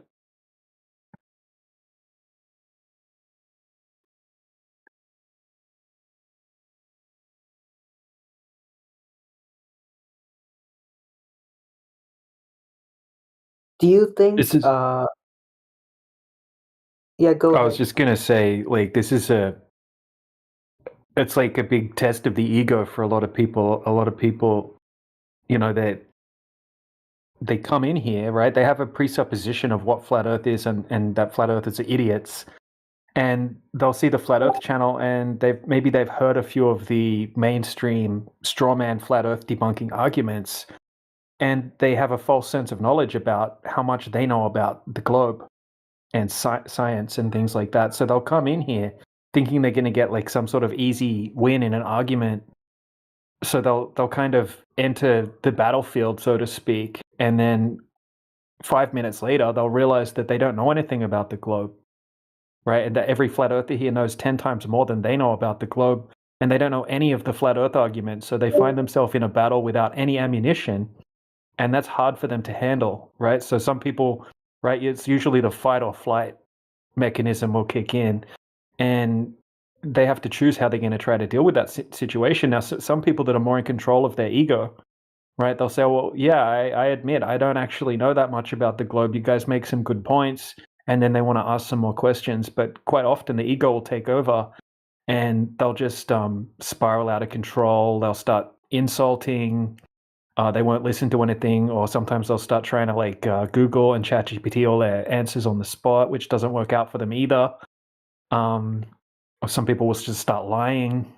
Yes, it's quite often it's difficult for people to go through the conversation in good faith. Some folks get Phil Bellum in their DMs.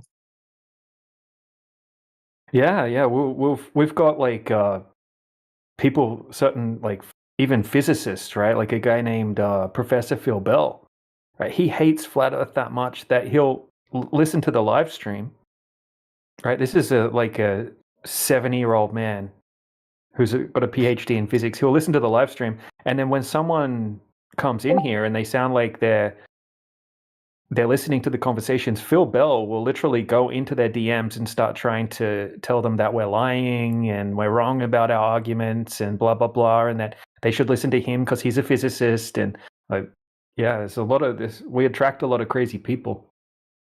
They poison the well. Trying to poison the well, yep. Or you get the other person that, like he said, with where the ego takes over, and they're like, "Well, y'all can't explain anything, can you?" It's like, we never said that we could. Yeah, most people want most people avoid talking about the Earth, right? Most people are very, very terrified of the long distance observations and things like that. They just want to talk about the sky, right? They just want to talk. Well, they'll be like, well, what about the galaxies and the stars and Mars and all of these things they can't validate, right? So they're just basically going to repeat like a conceptual model that nobody can actually test and avoid talking about the actual Earth. Yeah.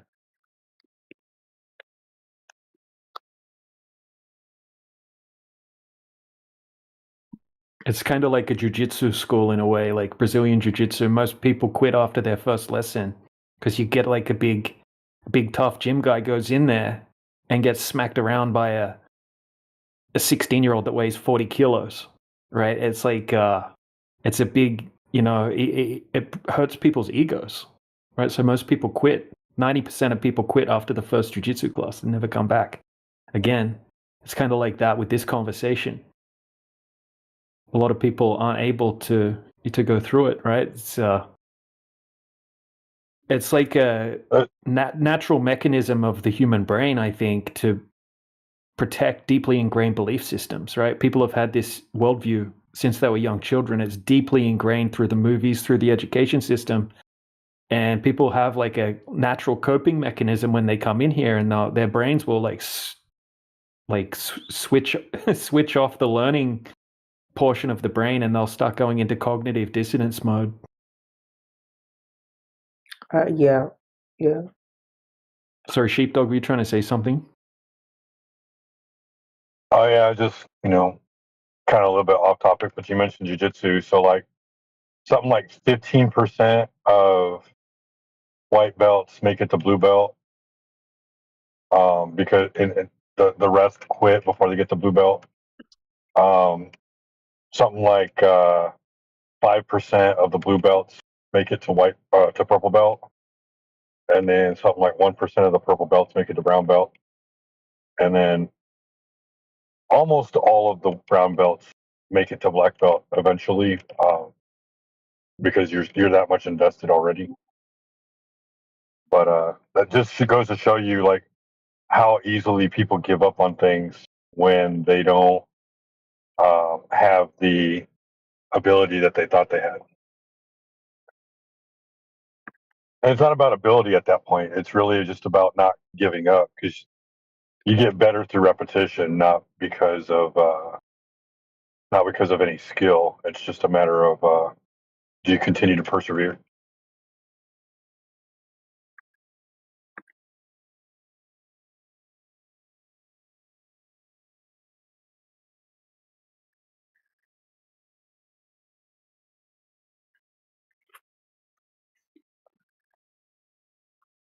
So now I want to move on to the philosophical aspect of this model that you guys have given me, right?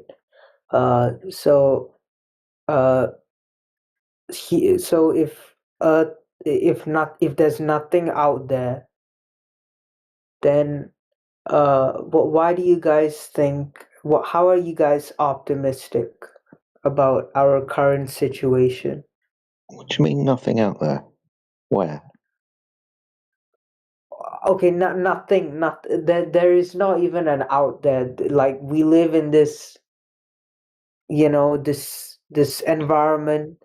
There's, as far as we know, this is that all that exists. It's like how that Vedas thing, that Veda that Veda scripture model states that, like, as you ascend, like, you go into higher states of consciousness, and that's the only way you can uh, go to the so-called outside, right? So as long as we remain in this state of consciousness, then we're not leaving anywhere, and there is nowhere that we can physically go to, right?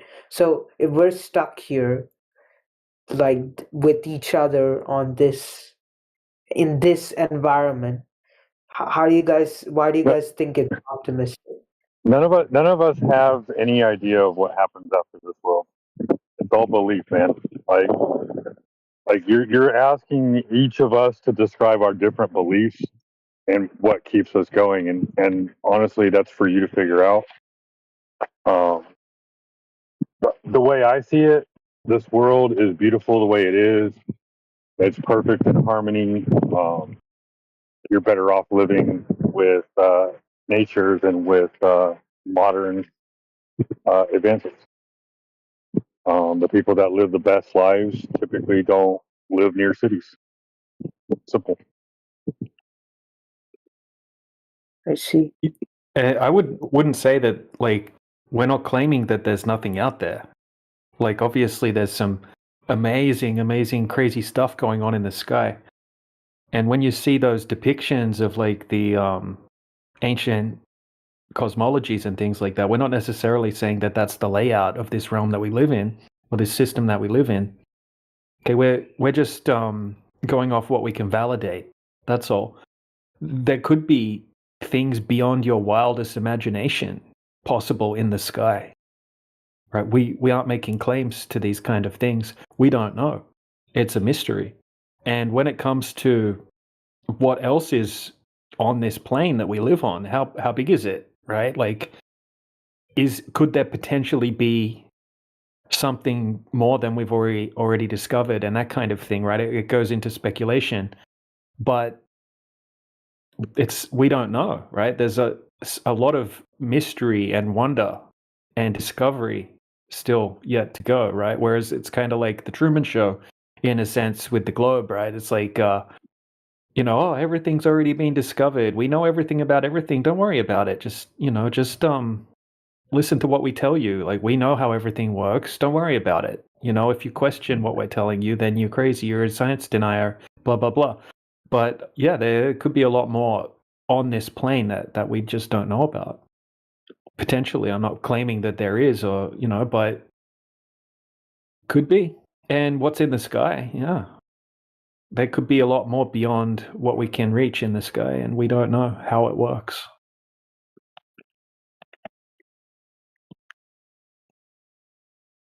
So it's not necessarily saying that it's just this section of the earth that we're living on, and then a container, and then that's it. That's not really the claim. That's just the section that we can do tests in and that kind of thing. Yeah. So, if tomorrow, or like in like next month, somehow hypothetically, everyone kind of gets to that same stage of realization as I am in right now, like with regards to the flat earth, right? How do you think that would change geopolitics? How do you think that would change human society? Just realizing the earth could be flat. Yeah, I don't know. Good question. Yeah, that'd be interesting to see. But yeah, once again, it would be speculation to try to predict what would happen. But yeah, it's unfortunate we can't talk about certain topics when we're on YouTube and, when we're on these servers. But yeah, we can have more of a chat. If we go into the chill chat sometime in the home server, we can talk about a few different topics and get into speculating about what could happen if just say hypothetically everyone woke up to tomorrow, and things that people wouldn't tolerate instantly anymore, and how it could have a pretty big effect overall on the way that this earth is run and the people running it or whatever. So yeah, that's another conversation for a different server. Yeah, I'd like to add to that. I wouldn't focus on that aspect, on changing the world, or what that could mean. I think the best thing out of this is coming to these conclusions using logic and discernment, actually regaining your ability to critically think for yourself, because you'd be very surprised at when you apply this empirical methodology to other subjects. You'd be very surprised at how much we just believe, and how much narrative we've bought without any validation. So this is something you can take away for yourself, and really train your mind, to be strong, to be able to make logical sort of conclusions based on things like empiricism, and you can really start to, what I call lift the veil of lies that seem to be not just shrouded in the shape of the earth, or the nature of earth, but many subjects that we tend not to get into here. But that's for you, that's your present that you get out of coming to these conclusions, because you're only going to come to these conclusions by using your logic and discernment.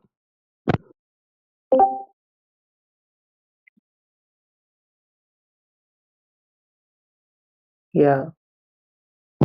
So don't believe anything we've told you, and I don't think you're there. I think you're past that now. It sounds like you've looked into it. It sounds like you've started to recognize there's no direct evidence for any of this story they've given us. And it only leaves you with, the logical conclusion that the Earth isn't a spinning ball with a circumference of 25,000 miles in a vacuum of space. You've come to that conclusion. You've not been told by us. Well, that's what it sounds like. It sounds like you have, been looking into this.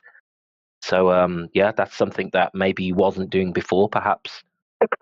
None of us were doing before. Well, maybe some of us were. I do.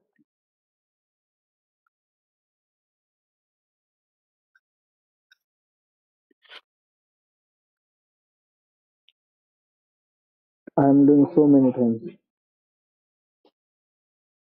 Who is that? I'm doing everything. What? So Wednesday, is that you talking? It sounds like you're talking into a pillow. No, I'm doing so many things. Your microphone's coming through a bit muffled. Okay, I will fix it. Just a second.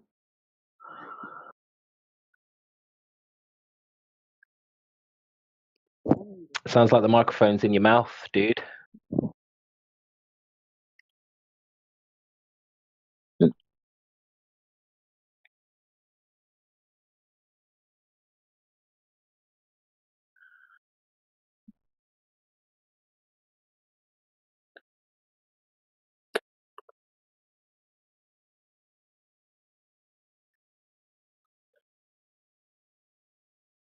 Hello, guys. What's up? Hey, what's up? Yeah. Hello I was there. just thinking, was thinking about a couple of things. Hello guys, can you hear me? Yeah, Now, hold can on a you hear second. me? There's another guy talking. Yeah. And your microphone So, hasn't improved. Sorry, go ahead, dude. Okay. yeah. So, we know about the the pressure. In order to have air pressure, you need a container, right? So I was wondering if there's a container, obviously the edge of the container has got to contact with the surface of the earth, right? At least that's what I think.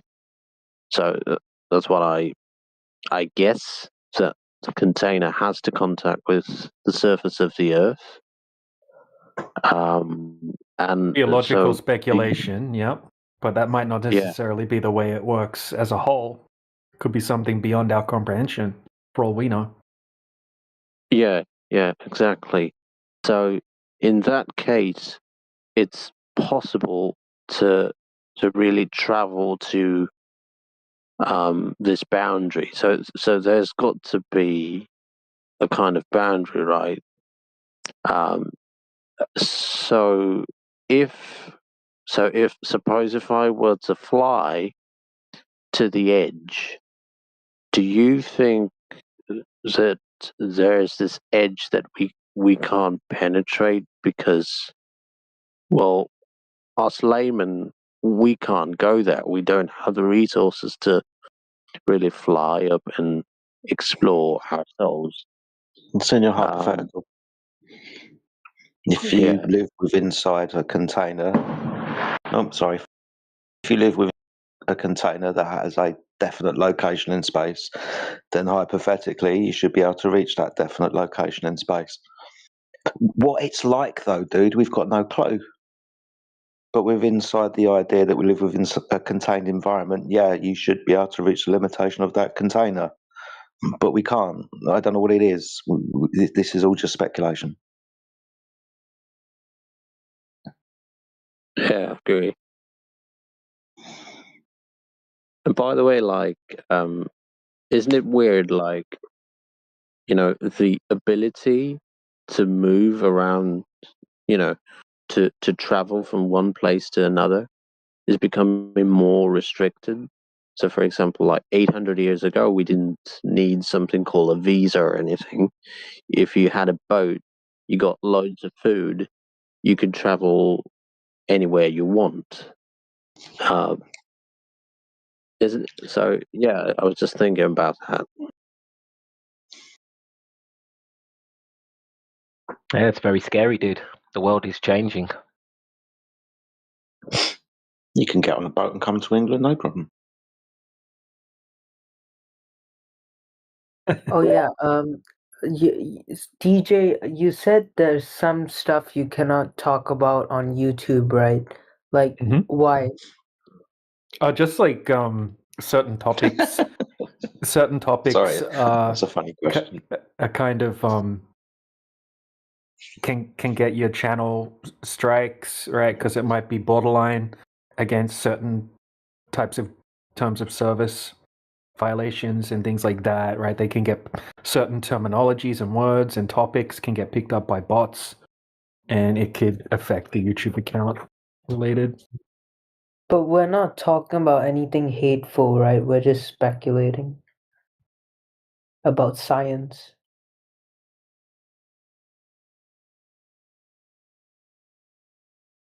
Yeah, and yeah, we'll keep it that way. And it doesn't necessarily it's not just hateful things, right, that can be against TOS. They've categorized some subjects as misinformation, so that can play a part. Yeah.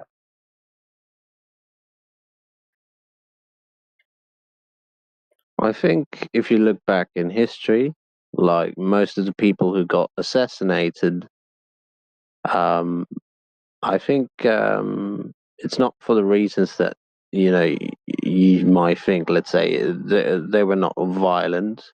I don't think Martin Luther King was violent. What about, John Lennon? Guys like that. Just got examples where people were killed because of being non-violent, I guess. So there's that threat.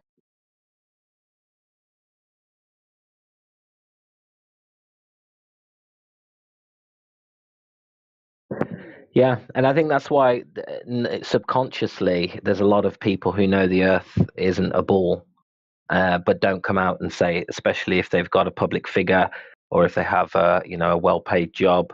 There has been instances of people, normal globy people, reporting flat earthers to their workplaces and maybe schools.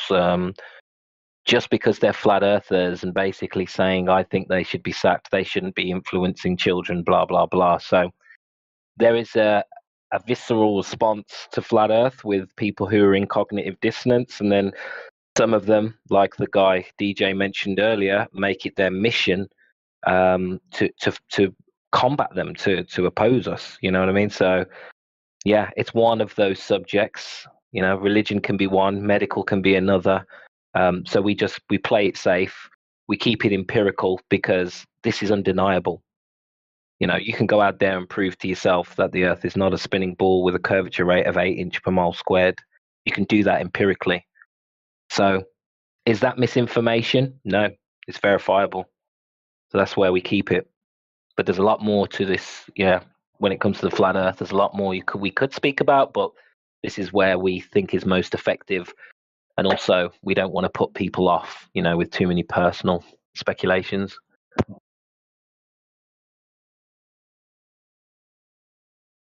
Right, like it's kind of hard to have an open conversation about what happened in 2020, for example. With the COVID situation and all of that kind of thing. That's kind of what I was talking about earlier when I said we can't talk about certain things. That's one example where it's nothing hate related or anything like that, but it's just a topic that can tick a TOS box and get you in trouble, possibly, just for talking about it in general. But look, here's a guy, Cryptic. Here's a playlist. It's called Balls Out Physics. Okay, this is a guy named Brian Mullen, and it's quite an old series, but he's a high-level engineer, and he has a whole series where he's going over very technical arguments about problems with the globe.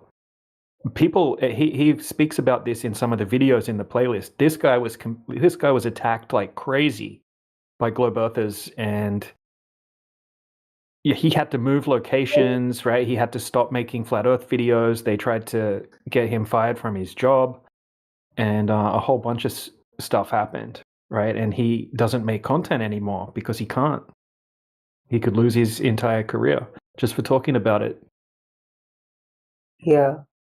But it's a good series, right? That Balls Out Physics. Yeah, I'm looking at it right now. It seems pretty nice. Yeah. I'll look into it. I'm currently halfway through this movie called The Principle. Yeah. I'm halfway through that, so I'm gonna complete that. Then I'm gonna look into this. Awesome.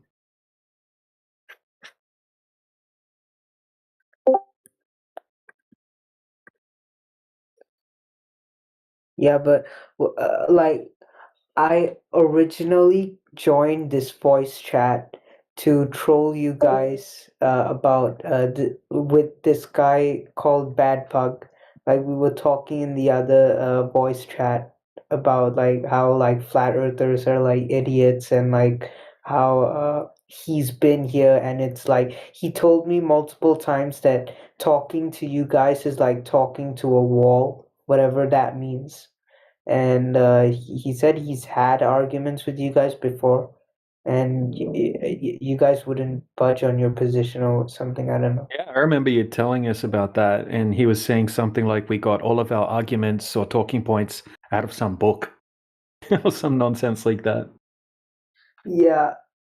And then And when he he couldn't came in even here, we were like, "What book is it?" And he's like, "Oh, I don't know, right? I'll be honest and say, oh, I don't actually know what book." It's like, what? Yeah, the NPC script line it went out of his dialogue. Yep. So yeah, like we encourage people to scrutinize the information we're giving them, right? And have equal scrutiny for the information that's being presented by the Globe side as well. And then evaluate both positions, learn both positions, and then, come to your own conclusion using your own critical thinking ability. Yep, yeah. A lot of people project as well. Like, obviously, you've been speaking in here for a while and speaking to us today for a while. Clearly, it's not like speaking to a brick wall. Clearly, we're tuned in. We're really interested in, progression, developing ideas, and really getting to the crux and the core or the root of an argument. A lot of time with these guys, these globers, they're just projecting.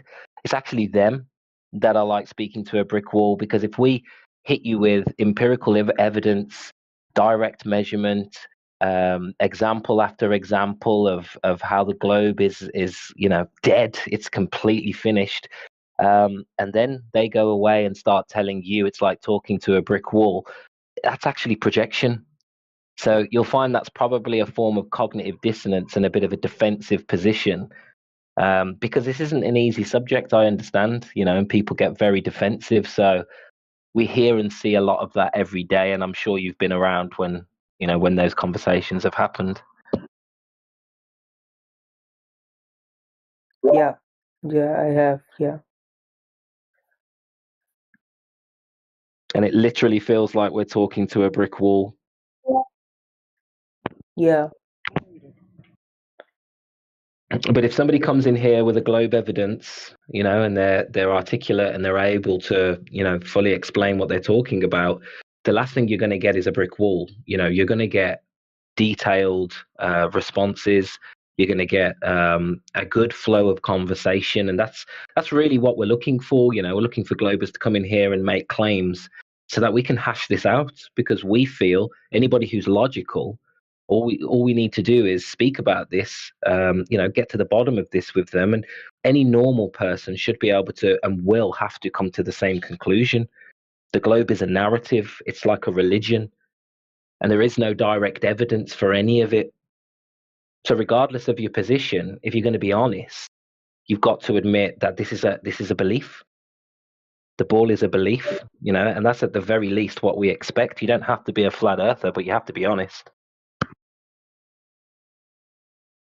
Oh yeah, definitely. I think, yeah, honesty, that's definitely that definitely has to exist, because regardless, at the end of the day, we need to know what's true. That's what matters. Yeah.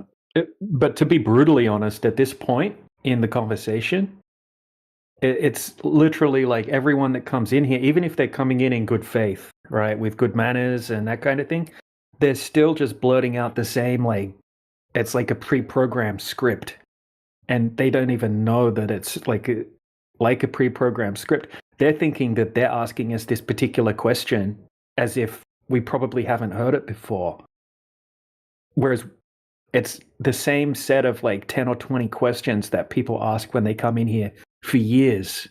What about this? What about that? Boats over the horizon? What about like eclipses? It's like everyone basically has the same script.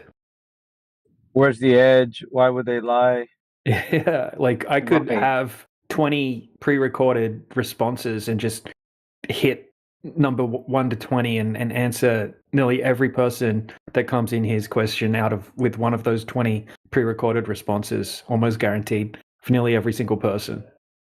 And if I could add too, what we've done is over the years, with each of those questions, we've done deep dives, and we dive deeper and deeper and deeper into each of those.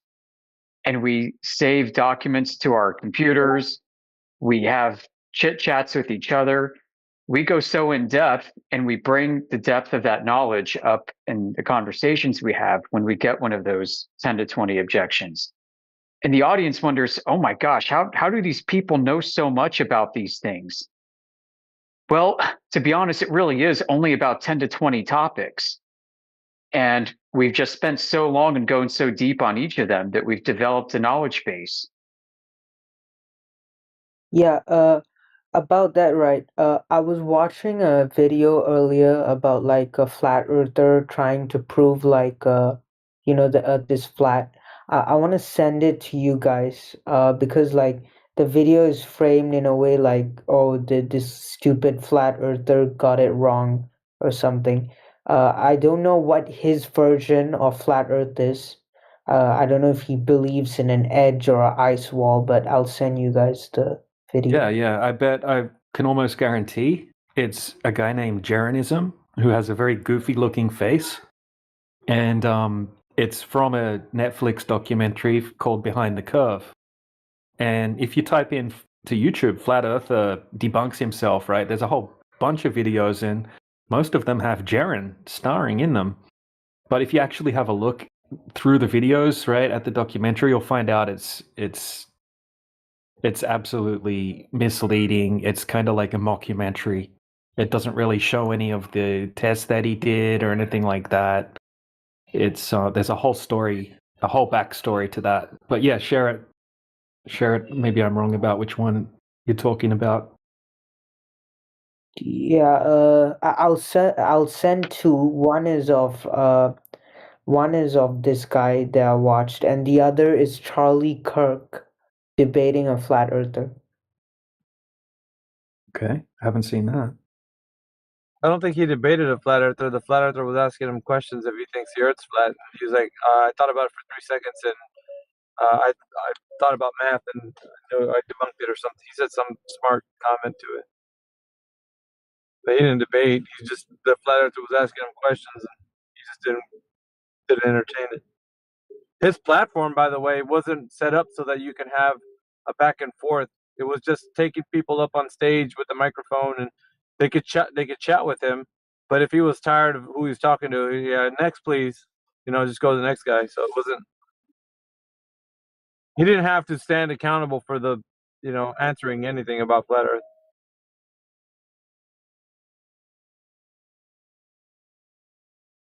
Yeah. The first link that you posted, that was just the Netflix mockumentary from Behind the Curve, like I was talking about. Okay. Yeah, those debates don't actually work. Those structured debates, because this isn't supposed to be a debate. It's supposed to be an interrogation of the globe. We're wanting to know why the globe doesn't have any evidence. We're not wanting to have someone give us a premise that the Earth is a globe and tell us all the ways that it is, because that doesn't. There's none of the globe has any merit. None of what's been spoken of about it, because it's not something in the physical realm. Like, you can't prove it to me. Wait, so for the first video I sent, it's a Netflix mockumentary. Yep. Okay, I'll give you a really quick summary of that. It's called Behind the Curve, and they specifically picked a group of certain flat earthers. And apparently it started out like they were supposed to be unbiased, right? Not towards the globe side or towards the flat earth side. And throughout the documentary, the producer of the documentary attended a flat earth conference, and apparently he noticed there were kids at the conference. Hold on, bro. What's wrong with you? Why are you rude? Stop being rude. All right, he's muted up. Yeah, so they attended during the documentary, right? During the making of Behind the Curve, they went to a flat earth conference. Apparently there were kids at the conference, and the producer of the documentary, apparently that pissed him off that there were kids there and that there were flat earthers talking about flat earth to kids. So he decided to shift the objective of the documentary and sort of turn it more into a hit piece against flat earth, right? So that's apparently what happened. And then when they were filming certain scenes that they put into the film, they edited them in a sneaky way that made it look like a certain thing happened, but it was just the way that they actually edited the footage that made it look like that particular thing happened. But apparently it didn't actually go down the way that they said it went down. There's a bunch of interviews with people that were in that film explaining what actually happened. And then there was a lawsuit after the film because before the film happened, they promised the Flat Earthers that they would give the Flat Earthers all of the uncut footage from the film. And then after the film was shot, right after it was filmed, they refused to hand over any of the original footage that the Flat Earthers could have used to say, hey, look, they lied about what they said happened in this particular scene. And then there was like a lawsuit, going on after it. But that's no longer the case anymore, I don't think, because one of the Flat Earthers in that film is actually passed away now, Bob Nodell. But there's a whole interview with Bob Nodell explaining what really happened with the gyroscope that they were talking about, and then that other guy, Jaren, whatever test they set up with the when he cut the cardboard holes, right? And then he was meant to shine a laser through these cardboard holes, but apparently he broke the laser. He melted the collimator on the laser. So they already had the whole thing set up. So they decided to use a flashlight instead of the laser. It was just a big mess. If you actually have a look at the footage, it doesn't show the setup. It doesn't show anything. It shows 50 seconds worth of footage regarding that observation where it said Flat Earther debunks himself. Jaren was the Flat Earther in that scene. He said that it didn't go down the way that they presented it. So, so it was just a big mess. It was just aimed to make Flat Earthers look dumb. Wait, so they forced him to fudge up the results? Not necessarily. So they were supposed to do a laser test.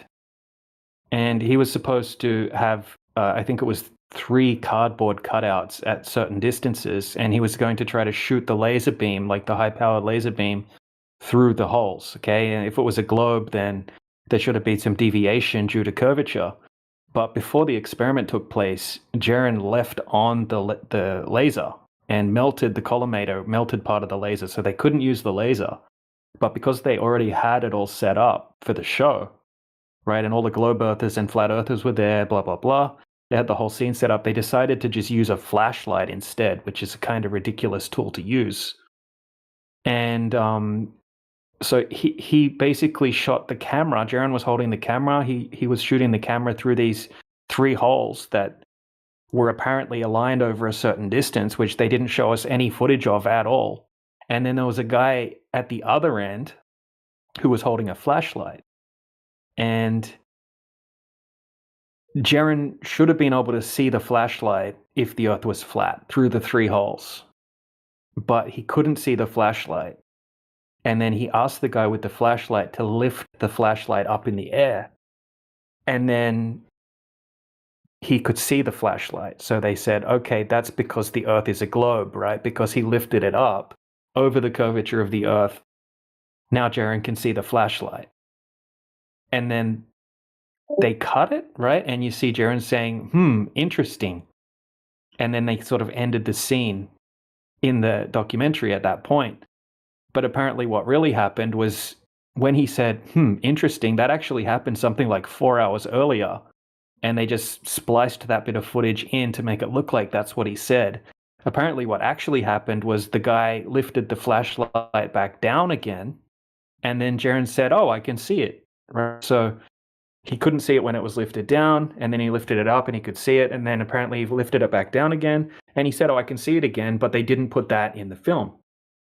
And it was done at nighttime, and Jaren said he went back there the next day, and apparently there was some branches of trees or something that could be obstructing it in the wind. I don't know. It was just a whole big mess. It doesn't show anything. It's really, really crappy. Even just the test in itself is flawed with the flashlight and the cardboard cutouts, and yeah, it's just a big hot mess portrayed in a way that looks like some dumb flat earthers went out and just debunked themselves. BJ, Is there any video where we can see what happened in that journalism test? Because No. in any video that I watch, I can't see anything. It's just pitch black. You just see the light or the camera, the screen of the camera. That's all. I just There's hear nothing. about There's what you nothing. They said. don't show the setup. They don't show the location. They don't show anything. They show 50 seconds, 52 seconds worth of footage. Most of the footage is just close-ups of Jaren's dopey-looking face. I didn't even see if that guy in the other side had to lift his hands or not. I just heard Jaren is in that video that Jaren isn't told him, "Oh, just lift up your hands." So, and at that moment he could see the light. But I Yeah, didn't they see didn't. that They didn't guy. even show that. Look, all they showed was a cartoon diagram saying this is what happened, and they got the math wrong in the cartoon diagram. Chris, if you're still listening, like this is the screenshot from the diagram they showed in the video. Okay, so it's showing a guy with the flashlight, and it says 17 foot, and he's holding the flashlight in front of his chest. And then the next screenshot they show us. Wait, here it comes.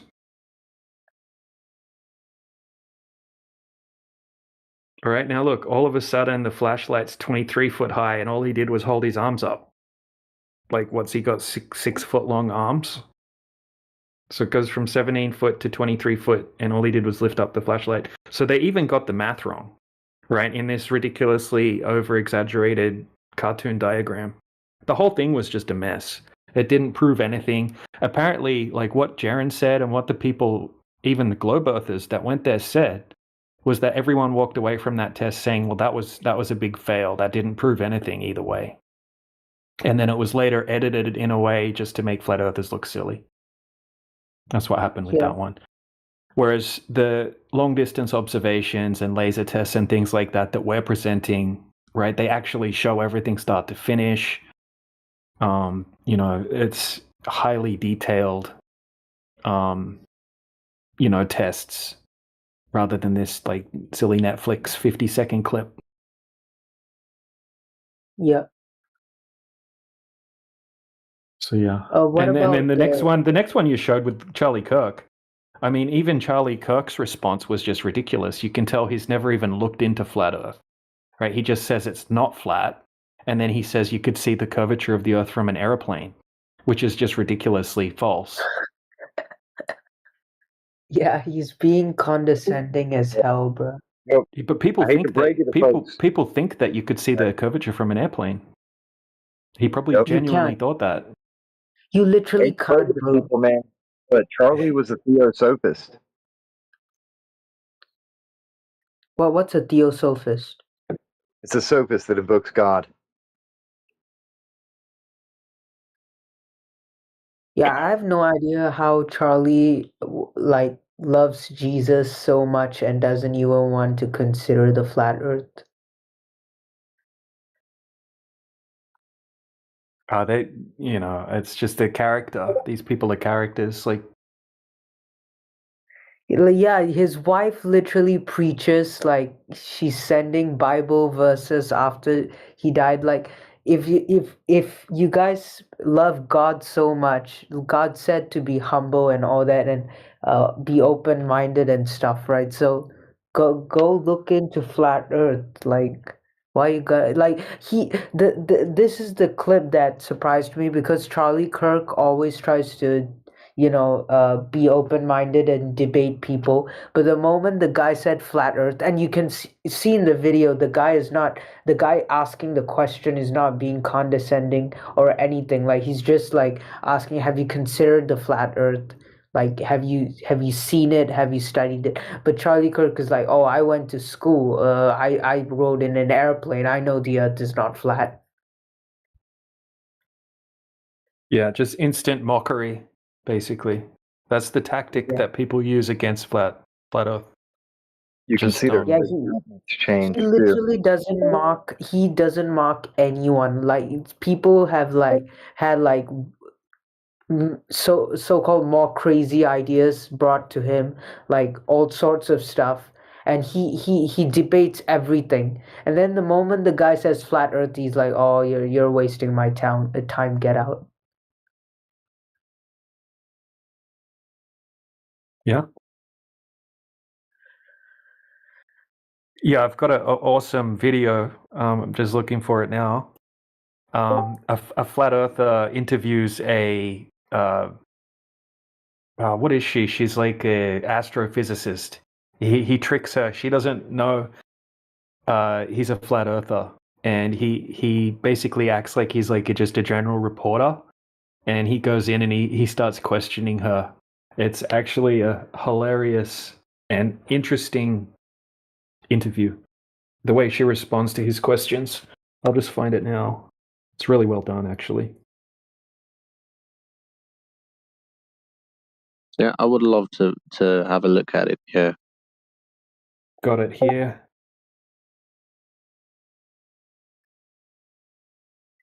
She can't answer his questions. It's funny. Yeah, it's in the side chat. Okay, I'll look into it. Yeah, definitely worth a watch.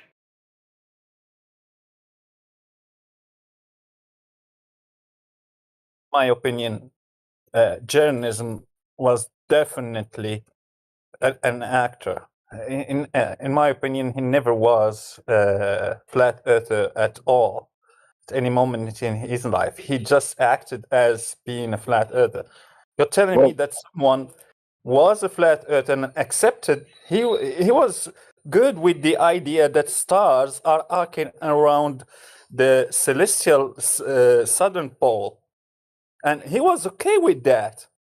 The thing that changed him and made him turn globe earther was just a star doing again what the stars does in the around the celestial pole.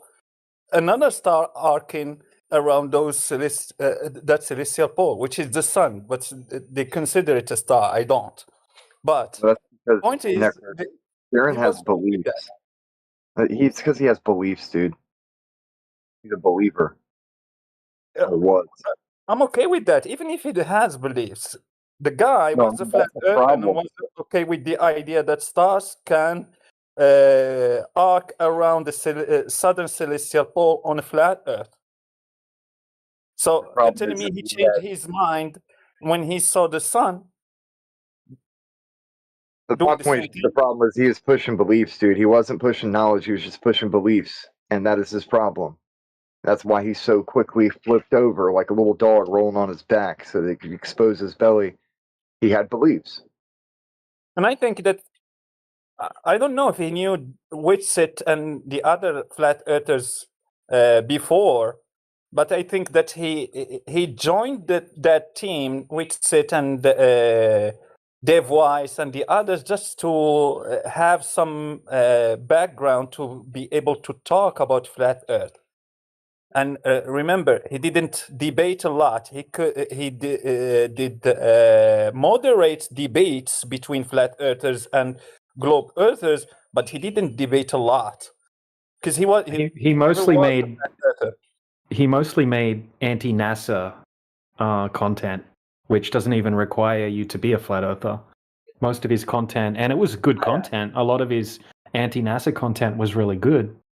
But he never really went into technical arguments. I never saw him presenting long-distance observations or even talking about that kind of thing. It was all just NASA, NASA, NASA. Now, is he still into the anti-NASA side, or? No, I think he's going back towards the moon landing was real side. Gotcha. I don't know much about him. I watched him a few times back in like 2021.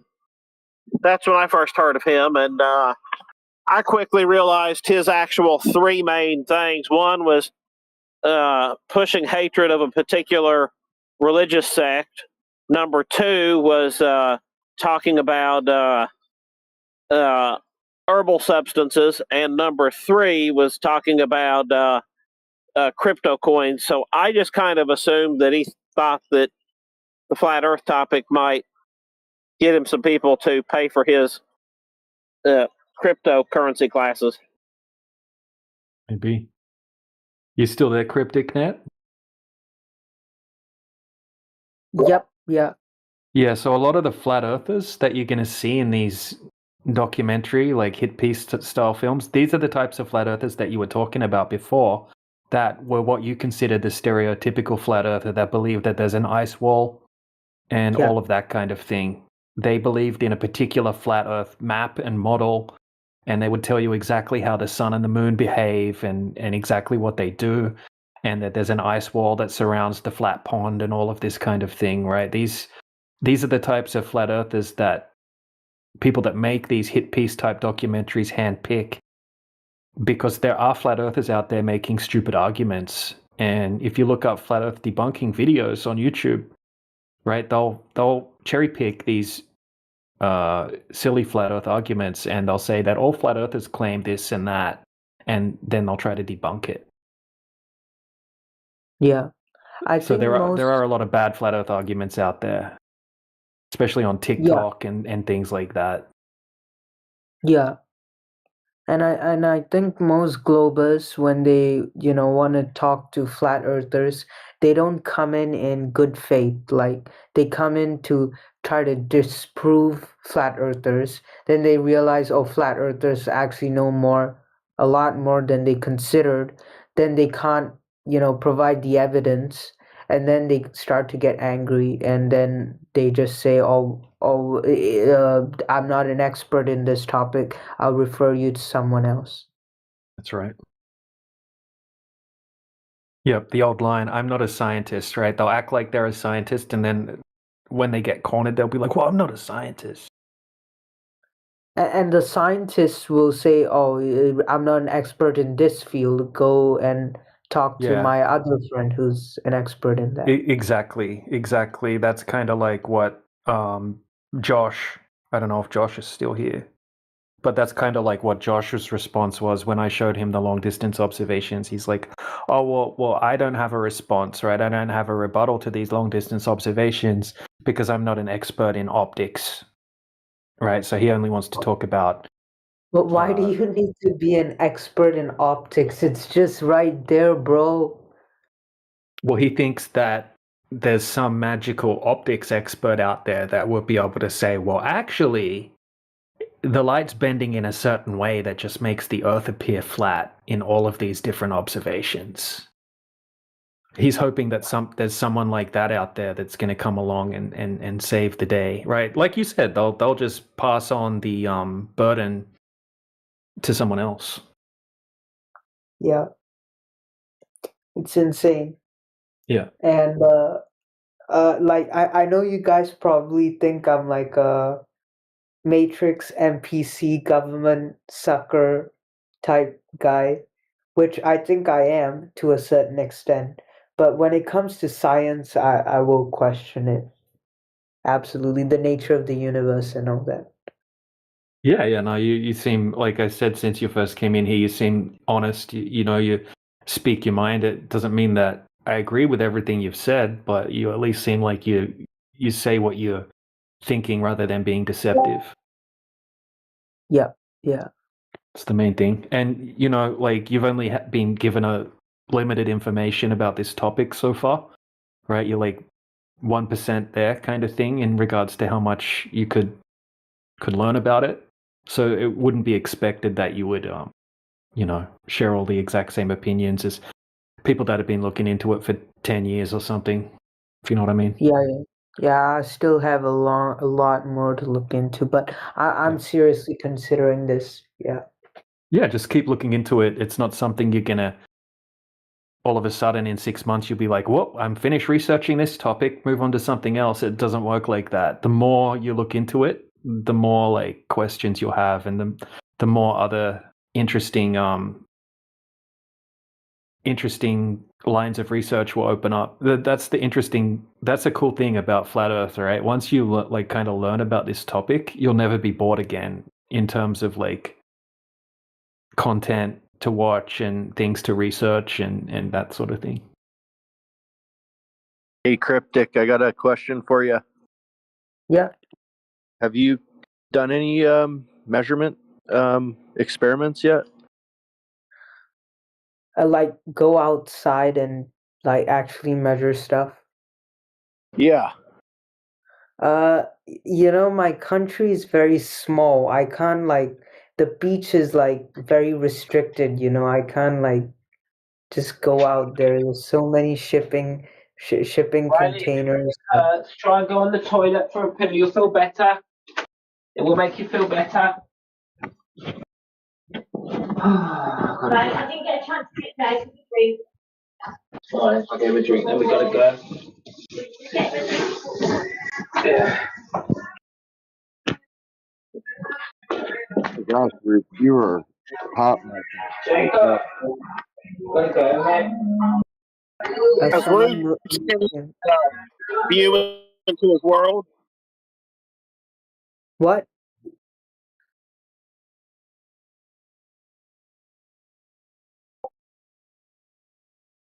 Okay, so I can't just go into the beach. I can go to the beach and like measure stuff, but like the country's so restricted, and all the beaches are like heavily monitored, so I can't do anything crazy. Like even if I brought like a camera to the beach, everyone will be like, "Oh, well, what's this guy doing?" Because there's like one beach. Actually, there's two beaches, but like that's it. One thing you could do that's like super cheap is a simple mirror flash. You just get a friend and a $2 mirror and cover some distance and see if you can see the mirror flash. No, but we have no open spaces here. It's all like it's all a concrete jungle. Can it work there? You could do it over water. Somebody on a boat, you're on the shore. Yeah, I've never exactly. been on a Flash boat. mirror. Or down the beach, like have your buddy go down the beach. Yep, that works too. Alright. I don't think the beaches there are big enough really for him to do that. That's what he's trying to say. Yeah, that's what I'm saying. Yeah, it's a tiny beach. Yeah, I think it's a very, very cramped, a very dense place that would be hard to do any of the things that we would do. So, unfortunately, our friend is at a slight disadvantage in being able to see the things that we were able to see. Yeah, there's a lot of people too. So yeah, can't like drive to a lake or something. You don't have anything like that outside of your city, or unaware of the situation. Dude, search up the shape of Singapore and the geography of Singapore. You'll understand what I'm saying. There is no lakes. Imagine just being stuck in New York City and not being able to go out. Like that's your entire country. Like no Brooklyn, not even Brooklyn, not even Long Island. Just like Manhattan and just like a little above Manhattan. That's it. That's my entire country. That In sounds like reality, it's jail. not that easy to find those places to make long distance observation for the horizon or those kind of things.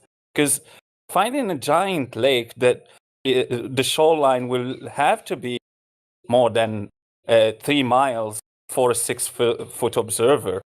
Like if he is a 6 foot, the shoreline of that lake that he have to find have to be definitely farther than 3 mile and something. So it's and if you're next to the beach, you need distance markers. Even if you see the horizon, can you tell what the distance to that horizon? You don't. If you don't have any distance marker. So, like an oil rig, a boat, that you have to know where the distance to that boat, where it's standing, and it's very, very difficult to find those places, especially for someone who lives in a small country where you don't have variation of nature, like lakes, beaches with distance markers, oil rigs, or something, or islands. Yeah, my country is like a prison, but Like if I travel over to like Malaysia or like some other country, I'll see what I can do. Yeah, why don't you get out of there, dude? It sounds like you're in jail. Yeah, I am in jail, bro. That's why I'm so depressed. Well, what are you doing, man? Get out of there. Go where? Well, anywhere but there. No, but yeah, it's like prison, but like there's like it's highly industrialized. There's like a lot of fancy, shiny, uh, you know, city buildings here where you can make a lot of money. So that's a plus. But other than that, if you You're not convincing me, buddy. Sounds like you need to get out of there. yeah, maybe, but I, I don't think anyone else is willing to accept me right now. All the other countries are closing up their borders to immigration, so That just sounds like you're giving up, man.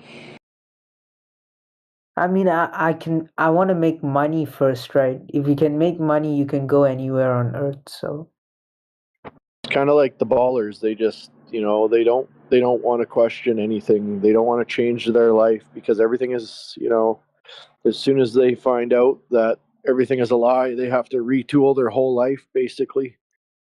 And for most people, that kind of seems to be a scary thought. But once it's done, it's much better. yeah. But I like my country though because although it's like prison, and if you actually wanted to go outside the box and like actually like do some of the stuff you guys are saying, yeah, it's very difficult, almost impossible. But if you like the box is pretty comfy. So a lot of people get comfortable living in the box, the prison. Yeah, man, makes sense.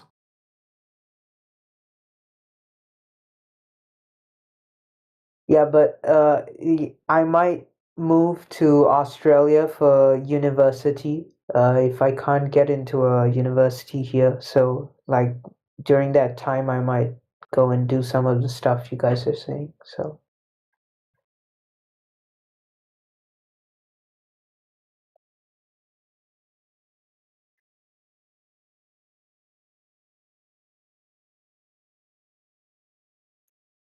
but yeah, I mean, if you guys have time, you can look at a map of Singapore, like like the geography, and if you see anything where any place where I can actually like do some of these measurements, do tell me. If you have big lakes, No, like how do I say this, dude? It's like Manhattan. You can't like Manhattan doesn't have any lakes. It's like an island. There's no lakes on this island. There's reservoirs, like man-made reservoirs, which you can't enter, obviously. But that's it. Like everything else is like. it's also like, isn't it? It's like super cheap to get a ticket to like one of the surrounding countries. Yeah, I can just drive over to Malaysia even without a visa. Like Singaporeans true, don't need yeah. Singaporeans don't need a visa to go over to Malaysia. I've been there multiple times, but only like only the part that's like very near to Singapore, not like not like deep into Malaysia. But if I go there, I'll check it out. I think there's a lot more space in Malaysia. Have you been to the reservoir? Yeah, there's one right beside my house, but it's a man-made reservoir. It's like it's a man-made reservoir. You can't enter it. You can't like there's they built a There's like a huge reservoir up there, Lingiu Reservoir. You ever been there? what? Lingiu?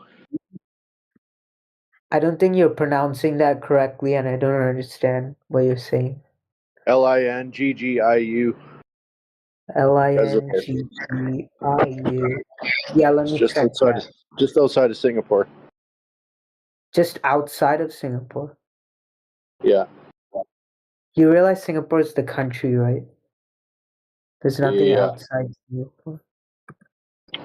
Yeah, I'm just looking at like Singapore Island. Like, I don't know how close you are to there.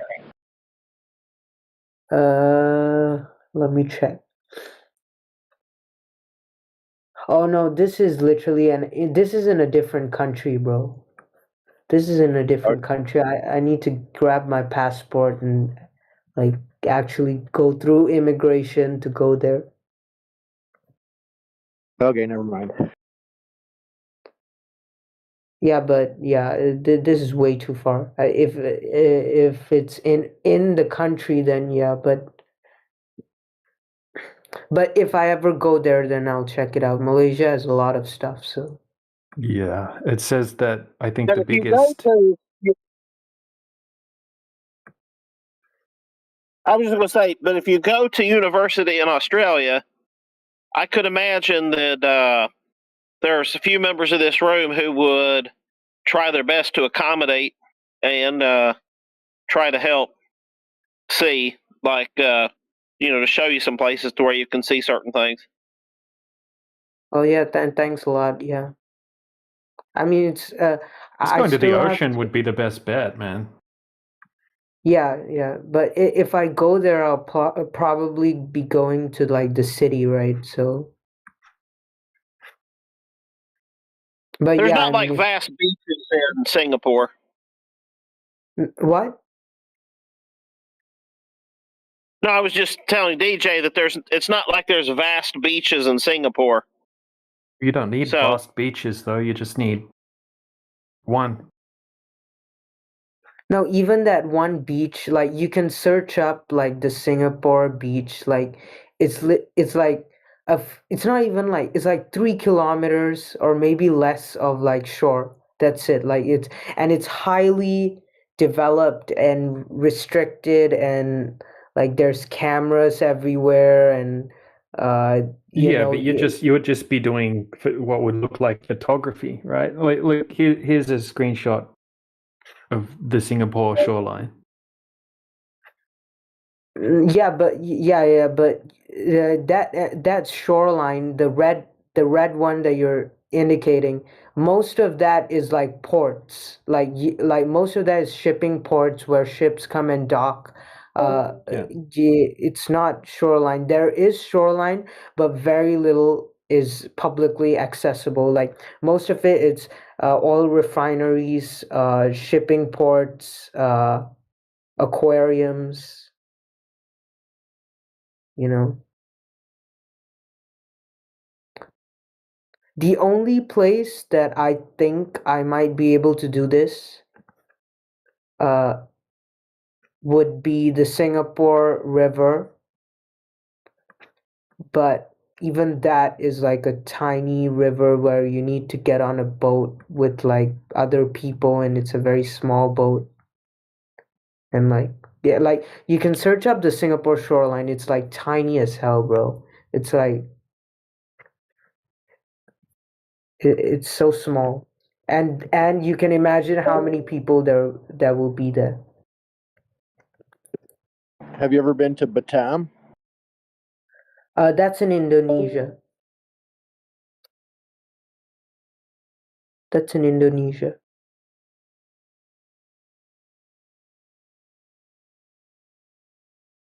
Yeah, and a lot of these beaches, right?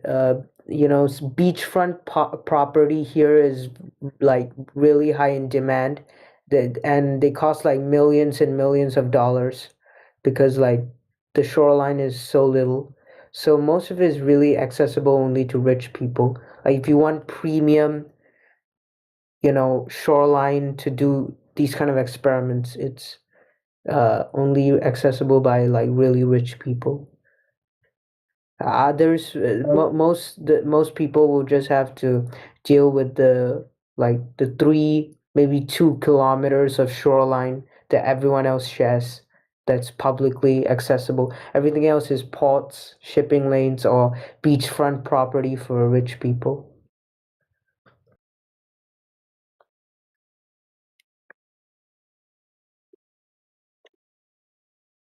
You know, we've got to have some connection to somebody from Singapore that we could introduce him to. I can't imagine that all the years of the 24/7 home server that somebody's not on there from Singapore. I saw one guy had a Singapore heading like in his name that was texting in the Flat Earth Discord. I think it may have been the Flat Earth Discord. Let me check.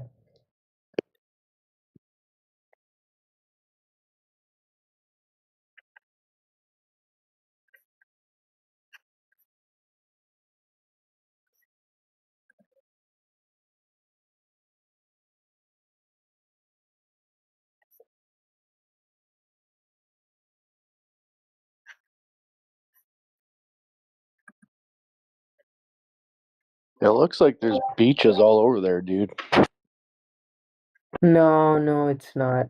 It's not. That's not the reality. No, there's two beaches. There's one at the west coast and one at the east coast.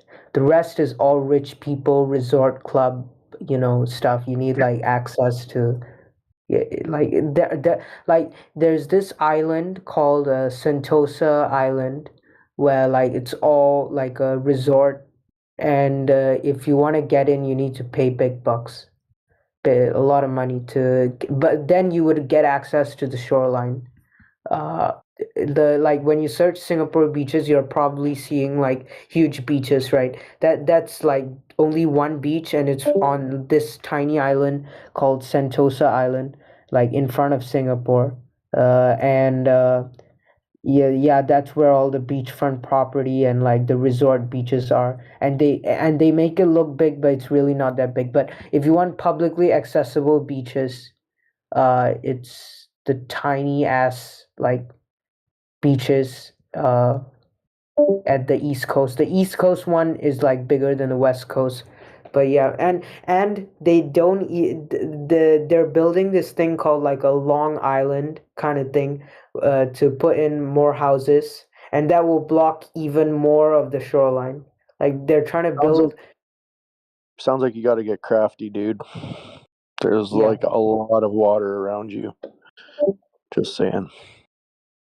There is a lot of water, but I think you need to, if you're looking at Google Earth, you should look at Street View. Like it's literally all like it's all covered up. It's like impossible, bro. The only way I can think about doing this is getting a lot of money, and if I don't leave the country, getting a lot of money and go taking a boat and going out there, which is really not as easy as it would be in places like Australia or something. Yeah, well, just don't forget you only need like 5 miles. It's not a huge. Dude, the entire country is like 40 kilometers long. Let me check that in miles. The length of Singapore from like it's 24 miles. The entire country from east to west is 24 miles. So you can imagine how like 3 miles is a lot of the country. So you can imagine like if Damn, most of the that's country tiny. I didn't know it was that small. Yeah, it's 24 miles from east to west. Yeah. Damn. Yeah, that's tiny. So but you're gonna have to get crafty. Yeah, maybe it sounds like to me that maybe your best bet is to soak up everything that we have to share and just write it down, save it in Obsidian, that sort of thing, and then go to college in a place like Australia or university in a place like Australia, and then there'll be plenty of opportunity. And then that way, by the time you're there, you'll be an expert on the subject, and then you can make meaningful observations. So, especially if it wouldn't be that many more years before you go to Australia, maybe that's your best bet. So by being around and looking at the home server at the compendium of information that you'll be ready for when you get there. Yeah, that's likely what I'll do. Or if I have an opportunity to go over to Malaysia, which I probably will, I hope, then I'll try to do it. But yeah. Yeah, But I like if don't you know. watch, objectively watch the long distance observations and such that are on the home server, and then that way you can kind of plan before you go, so you kind of have a heads up. So it's easier for you to get to Malaysia, but it's still a struggle. So maybe your best step is to remember that a journey of 100,000 miles always begins with the first step. So maybe your first step right now is to learn on the topic, and then that way, so when you go, you'll be prepared instead of going, not being prepared, and then having to go back another time. And so it might be that might be really good for you. Yeah.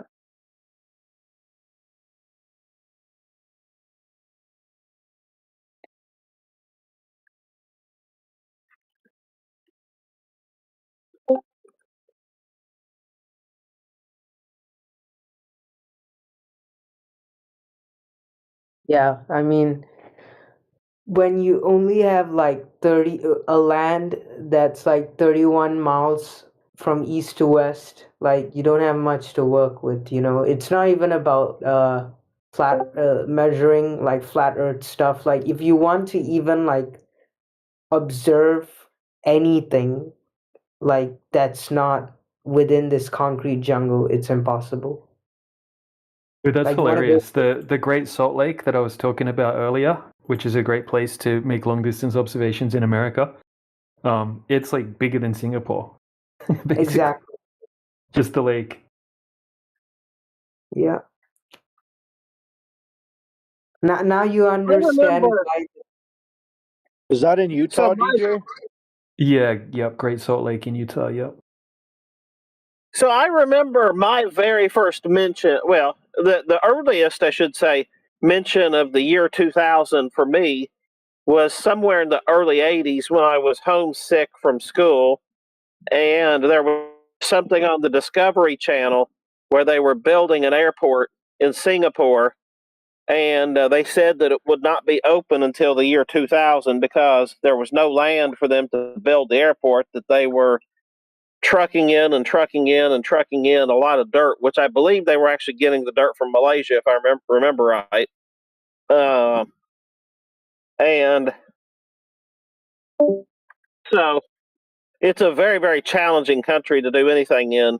I've always had some interest in Singapore because it is one of the world's freest markets. There is no such thing as a free market, but it's one of the freest markets. And the fact is it's quite a unique culture. But it would be really, really, truly tough to do much there. So I think that's why it's mostly a circle of shipping ports and people who somehow support those shipping ports and some financial markets to amplify the flow of trade. So, and that's really about all you have in Singapore. Yeah, uh that's the thing. Like the fact that we have like those financial markets and like those shipping ports and stuff is also a miracle because like who why would you want to set up in a country that's like 31 miles long regardless of like the policies there. Like so yeah, that's why they call it the Singapore miracle. Yeah, and yeah, a very, very good friend of mine, as I was telling you the other week, he flies to Singapore, I think it's every 4 months, and he sources automotive parts, and then they get shipped to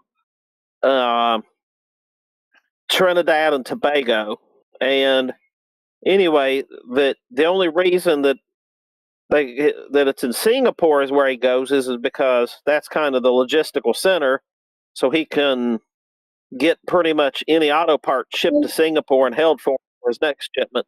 And so anyway, just all my point is I think if you look to Malaysia and you look to Australia, I think that's where you'll find your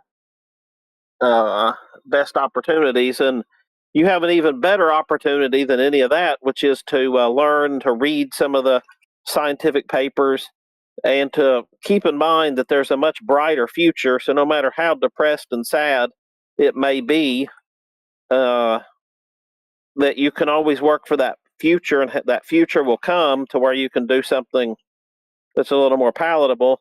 And so you should enjoy these days like today because they help you get to those days. Yep, yeah. Like when I went to Texas, like last year, like that was the biggest place I've ever seen. It was just land everywhere, and there were no people, and you could just run for miles and not see anybody. Oh, yeah, no doubt. So let's just make the general call out because I've not been paying much attention. Are there any globies hiding around here? I'm not even really looking at the channel. Somebody here that has proof of curvature of the Earth, proof of actual rotation, or proof of gas pressure without containment. We're standing by 24/7 to hear what you have to say to bring in. If you're on the YouTube, come over here and join us. We're standing by waiting for you.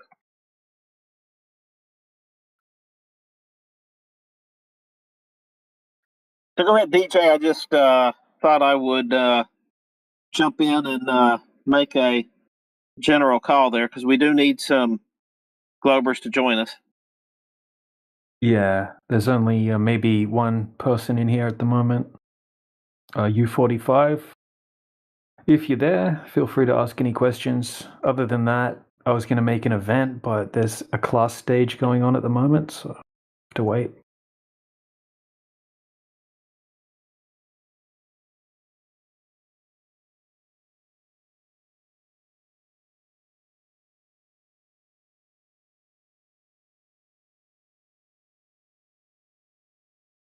So I will say that I do appreciate the English Hub here.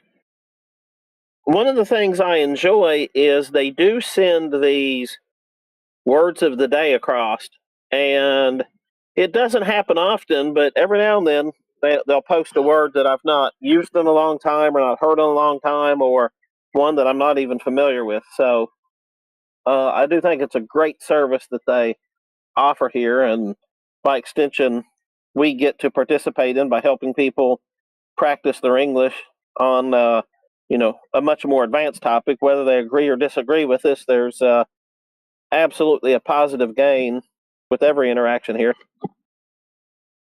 Yeah, man.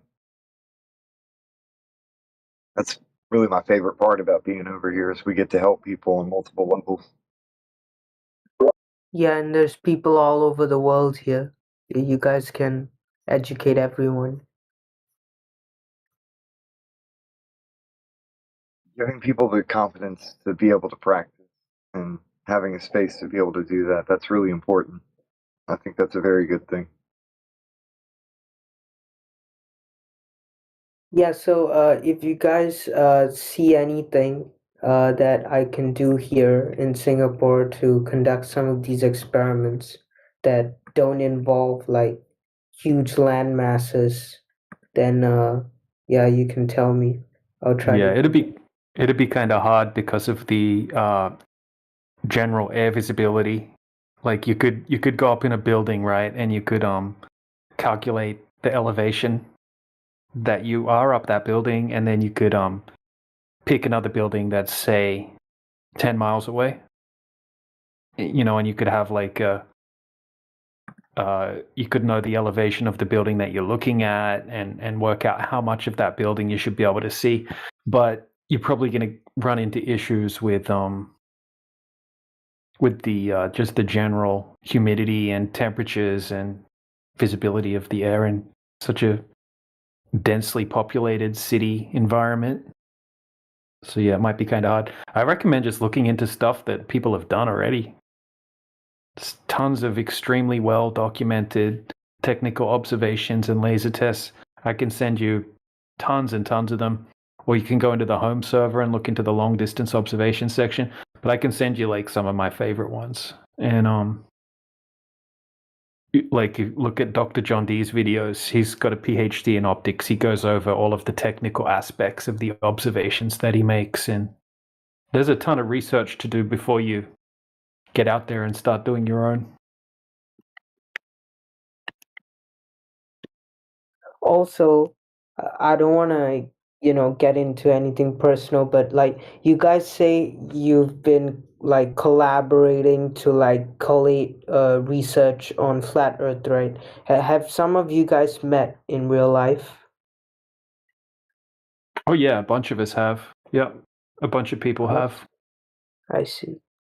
Yeah, not me personally, because I'm in a pretty random country at the moment. But yeah, a ton of other people have. More people in the UK and in the USA. Yeah. In general, but yeah, I know people personally that have. But yeah, I mean, I met my wife in the home server, literally. Oh wow. Yeah, man. Yeah. Wait, in the Flat Earth Discord? Yep. Wow. Yeah, I've been seeing a lot of people. Like I've met a lot of people on Discord. Like I know this guy from Sweden. His girlfriend is in India, and he goes over to India every like few months to visit his girlfriend. Like people are literally like starting relationships all over the world thanks to Discord. Yeah, I know a few people that have met their wife on the Flat Earth home server. I know three people, including myself, that have. Wait, there's women in Flat Earth? Really? Like a lot?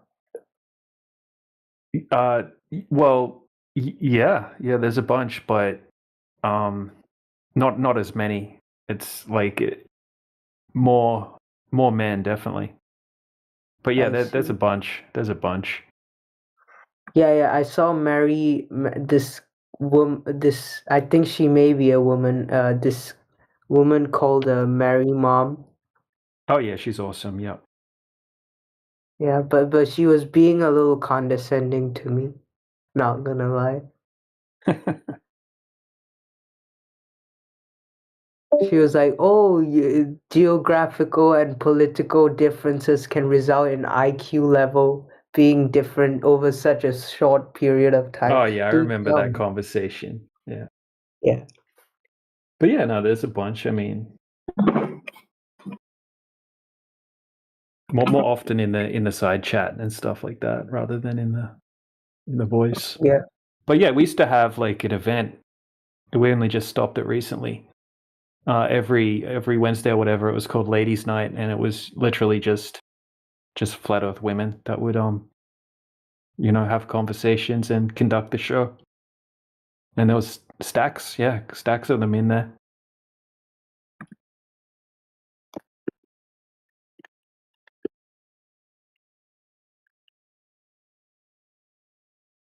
Yeah, and Dandelion, she's one of our hard closers.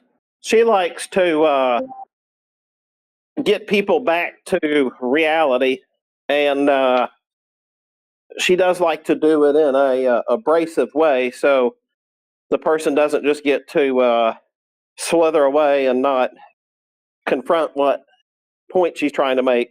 She is really, really good, and the truth of the matter is she's a very, very kind person, and just can be a little abrasive, and it's definitely warranted most of the time. So you'll like her.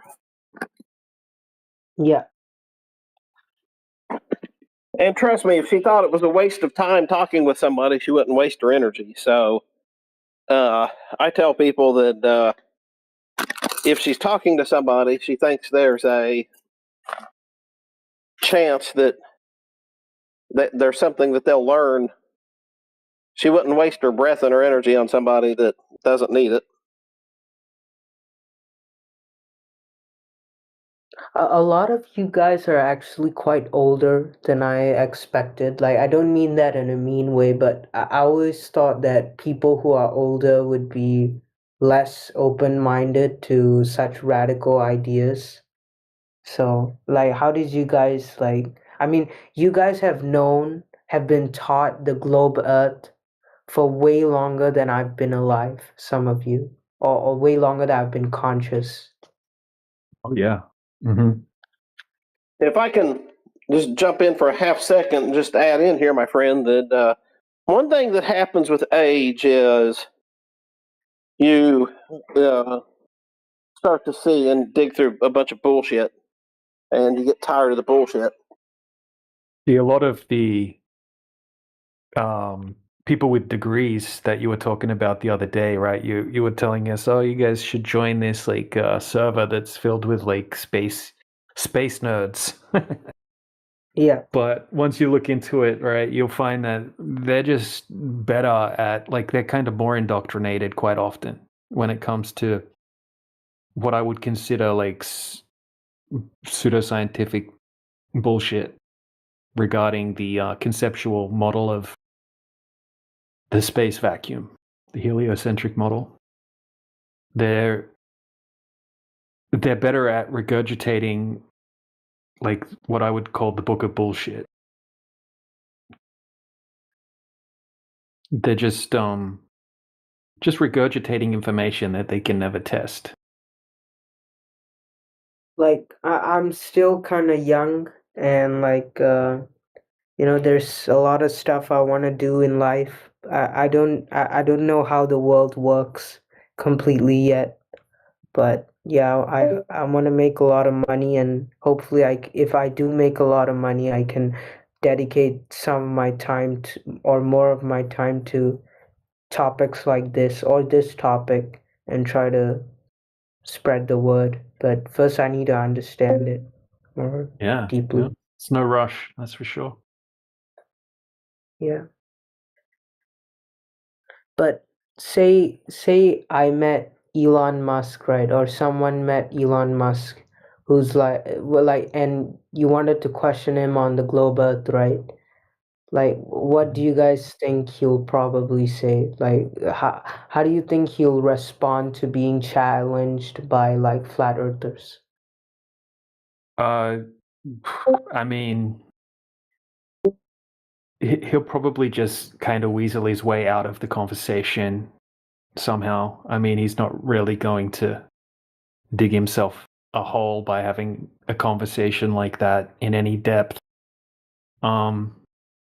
Who knows what his true opinion is on all of this? I mean, if you have a look into his footage of when he allegedly sent a Tesla into space, right? It's so ridiculously faked, obviously faked footage. And he himself, when asked about the footage, he said, "We can tell it's real because it looks so fake."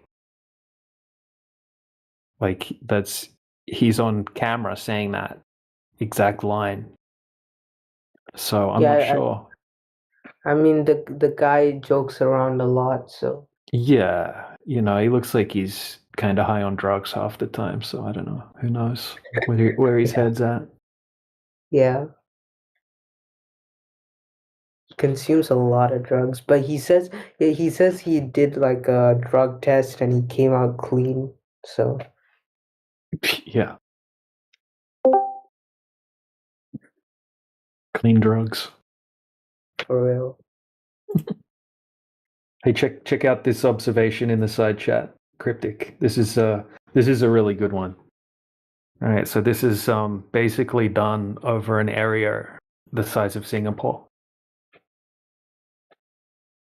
Can you see what I posted in the side chat? Yeah, I can.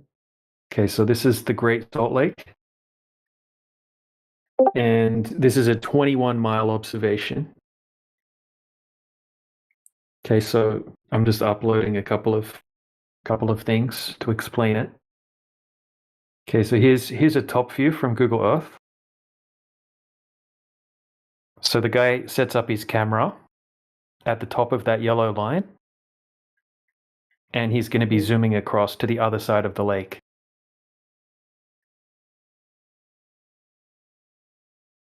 Right, so if the Earth were a globe, with his camera set up at 5 foot height, that means the horizon should be 2.73 miles away. Not very far away, really, considering he's looking over 21 miles. Okay, so you shouldn't be able to see any any water beyond the horizon, right? The horizon would be where where the water meets the sky, basically. I see. All right, so what you'll notice when he zooms across the lake, we don't see any horizon over the entire 21 miles. Now, just a second, my internet's really slow at the moment, but I'm just uploading. Right, so this is the camera setup. So he's got a Nikon P1000 camera, set it up at 5 foot height. And then he's got a buddy over on the other side of the lake. And I'm just going to show you what it looks like on the other side of the lake.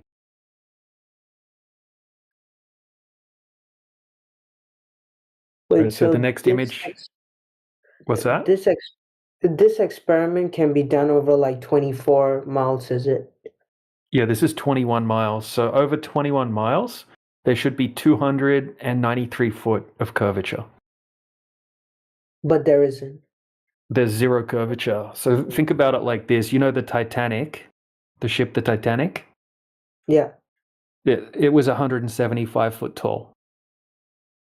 Okay, so if the Titanic was where the cameraman is and it sailed across to the other side of the lake, after 2.73 miles, the bottom of this Titanic should start to disappear as the Titanic continues to sail across the lake.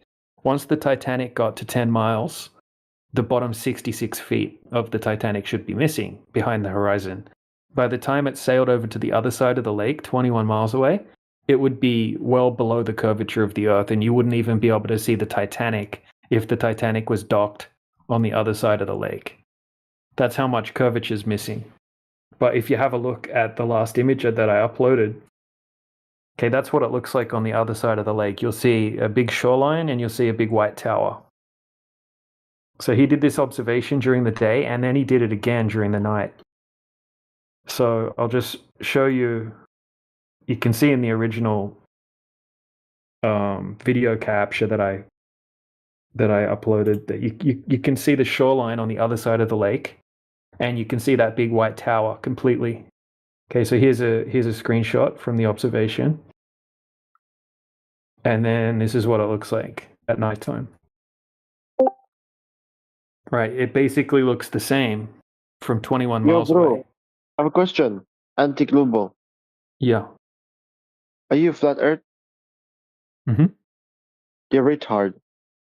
So that's all you got? Yeah, that's all I need. Okay, man. Yeah, bro, you're not gonna be around Earth or whatever I say. If I say like anything, you're not gonna believe anything, you know? Well, it's not about belief, is it?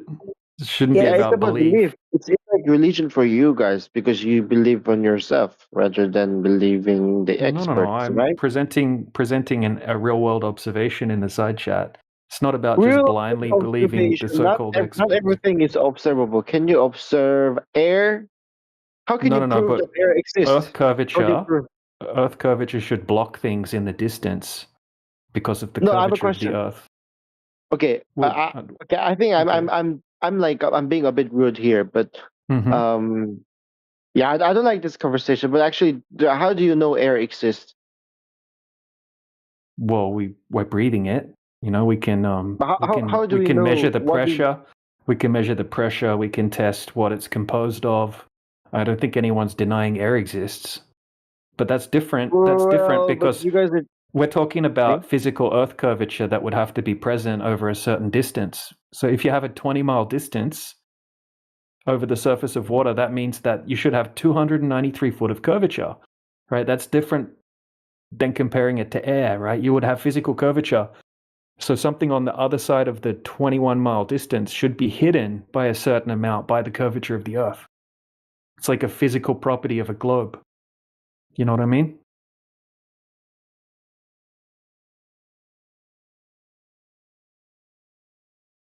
He's gone?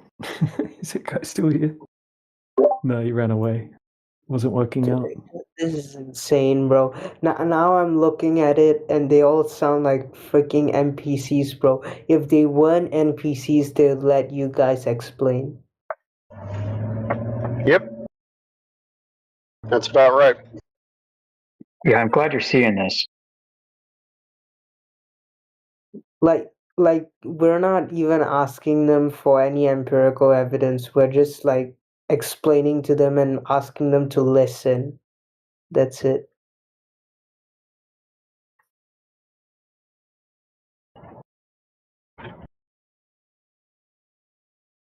My favorite is the false equivalence, right?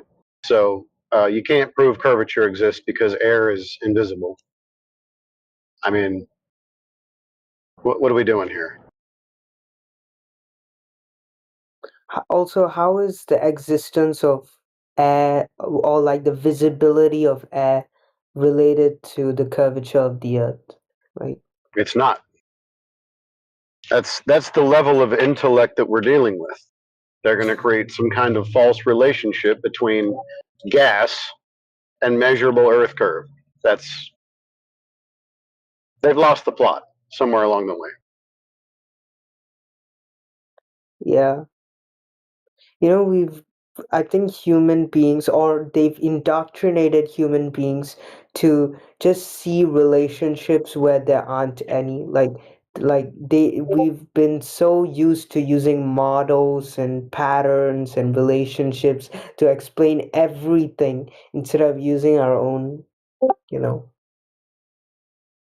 evidence. Yep, this is not difficult. Physical Earth curve should be measured. It's not. End of story.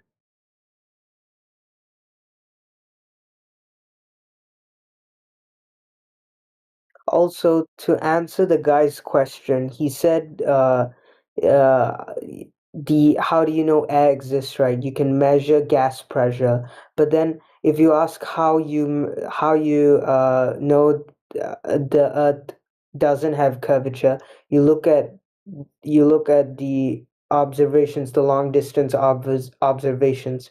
So in both cases, we're observing.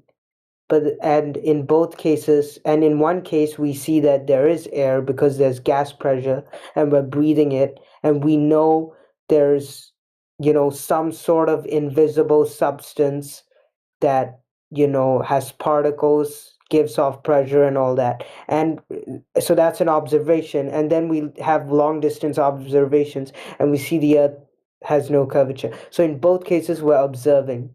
So, well, what is he on about? They're trying to conflate the idea or confuse the idea that because gas, for the most part, is transparent and you can't see it, therefore you can't prove that it exists, right?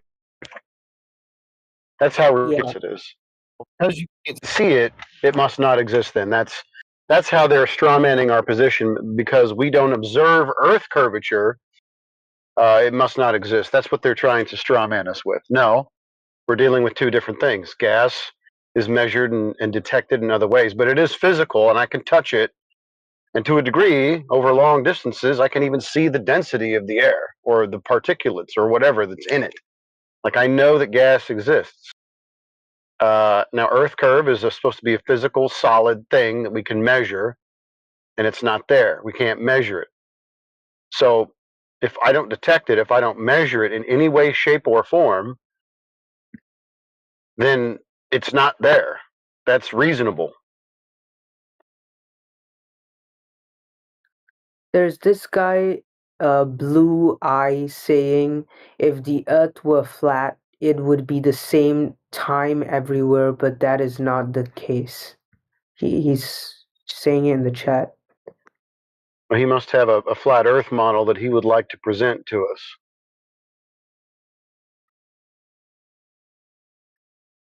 Dude, when we say I don't even know if this guy is still in the voice chat, but when we say the Earth is flat, we don't mean the sun is stationary. All right, the sun moves over the Earth, so there is still time zones. We don't say the sun is shining at the same time at all places on the Earth. Like that's not our model. Yeah, people try to like because he probably thinks that flat earthers think the Earth is a flat disk. In the globe Earth version of outer space, what they do is they think of outer space with the globe, and then they flatten the globe and turn it into a flat pancake, and think that that's what flat earthers are claiming. And then they think, oh, the sun would light up the whole flat pancake at the same time, and that's stupid. And if that's what we thought that flat Earth was, that would be stupid. But that's not what we claim. Yeah, the whole flat disk thing is just government propaganda to discredit and make flat earthers look stupid.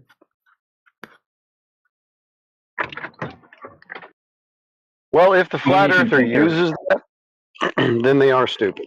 Let's put it that way. And they have. So. Yeah. I don't think their efforts are directed at concealing the nature of Earth itself. I think their efforts are more directed at producing an image of America's technological achievements. Yeah.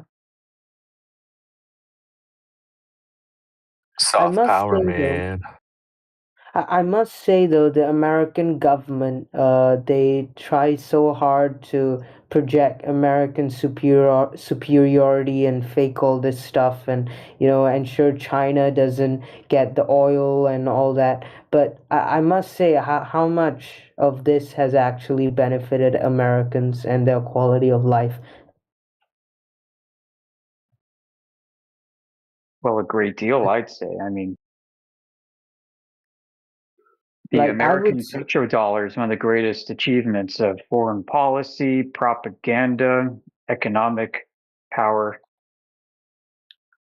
and the threat of war. But your quality of life, from what I can see, is mostly because of a lot of innovation from private enterprise, not from government policies. Except for the reserve currency, that definitely helps. Except for that. Well, I mean, the private industry produces everything that the military uses. Like there is no, and never was such a thing as like a warehouse, an industrial warehouse, where they manufacture tanks out of it, and it's all like a government facility and government workers in there.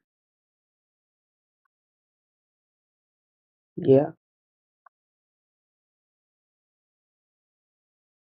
Also, you guys should really have like a real illustration of the flat earth model that we are claiming, because when a glober comes in and you say oh, we're not claiming the earth is we're not claiming we know the shape of the earth, or we're not claiming the sun doesn't go around the earth, or there's a ice wall and all that, like they won't understand it. So like you need an illustration that you send the moment a glober comes in. Then Yeah, but an illustration of what exactly? Like we have we have like the real world that we can test, but we can only go so far, and we can only get so high, and we're not claiming to know what the entirety of this place looks like, because nobody knows that. So what are we going to present to them? It would be great if we had billions of dollars, right, and a fleet of planes and ships, and we didn't have like jobs and families and lives and stuff, and we could go out and create this like big giant like perfect map. But it's just not possible to do that, unfortunately. This blue eye guy is back here again, and he's asking why no one has responded to the time thing. I already said we're not claiming that the sun doesn't go around the earth. Like, well, hang on a sec. I did respond in the side chat. I said, why? I asked why. And he didn't give me a response. yeah, the people are pretty arrogant. So, Blue, jump on the mic, bro. He's probably imagining like flat Earth as a disc in space, right? Yeah. Yeah, Blue, we're curious about your flat Earth model. Could you show it to us and tell us how it all works and why the time zones don't work and stuff like that? That'd be great. He says he doesn't understand English. Yeah, he's lying. He's typing it. He understands English fine. He's probably, I don't know if he's ever spoken here before, but he's probably a frequent flyer with a sock account.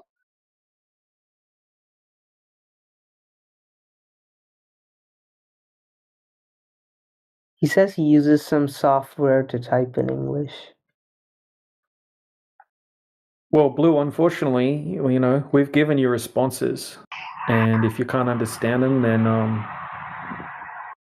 maybe This is better luck called next the time. English. Yeah, the This is sun called moves. This is called the English Hub, bro. You need to speak English if you want to debate here. Yeah, you're here to learn English, right? That's the purpose of this server, is to learn English. Yeah.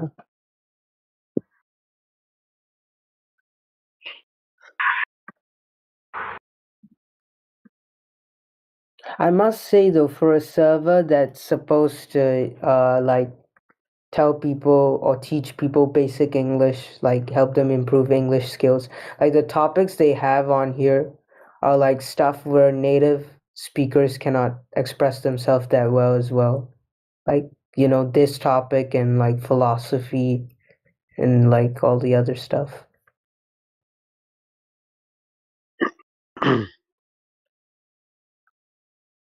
It's gonna be hard for someone who's not a native speaker to uh, bring about a good enough argument on the globe Earth. It's pretty hard work sometimes trying to explain things to someone that can barely understand basic terminology. Yeah. Even if they're native English speakers, we still have a problem. Most of these people don't understand the terminology that we're using, which is fair. They're not deep into the topic, but we sometimes still struggle with native speakers.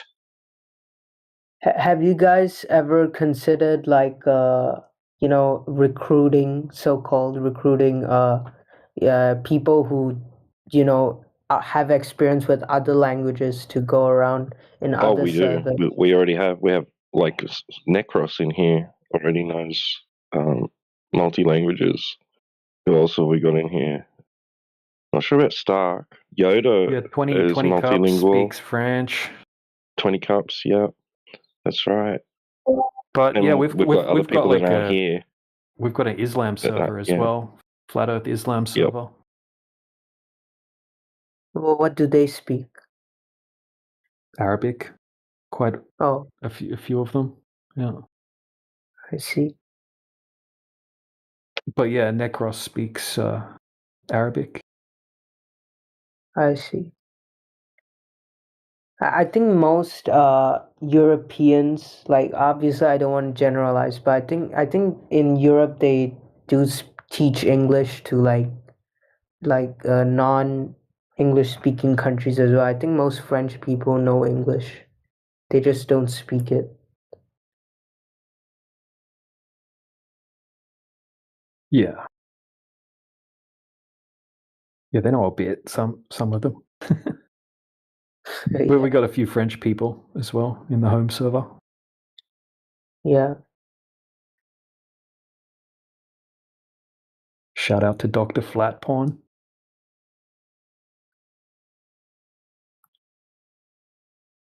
I can tell you to shut up in ancient Sumerian. Damn. Yeah, we got our ancient Sumerian translator T-Dub in here. If we need him. Damn. Oh no. I just know that one word. That's all I've learned so far. Zalal.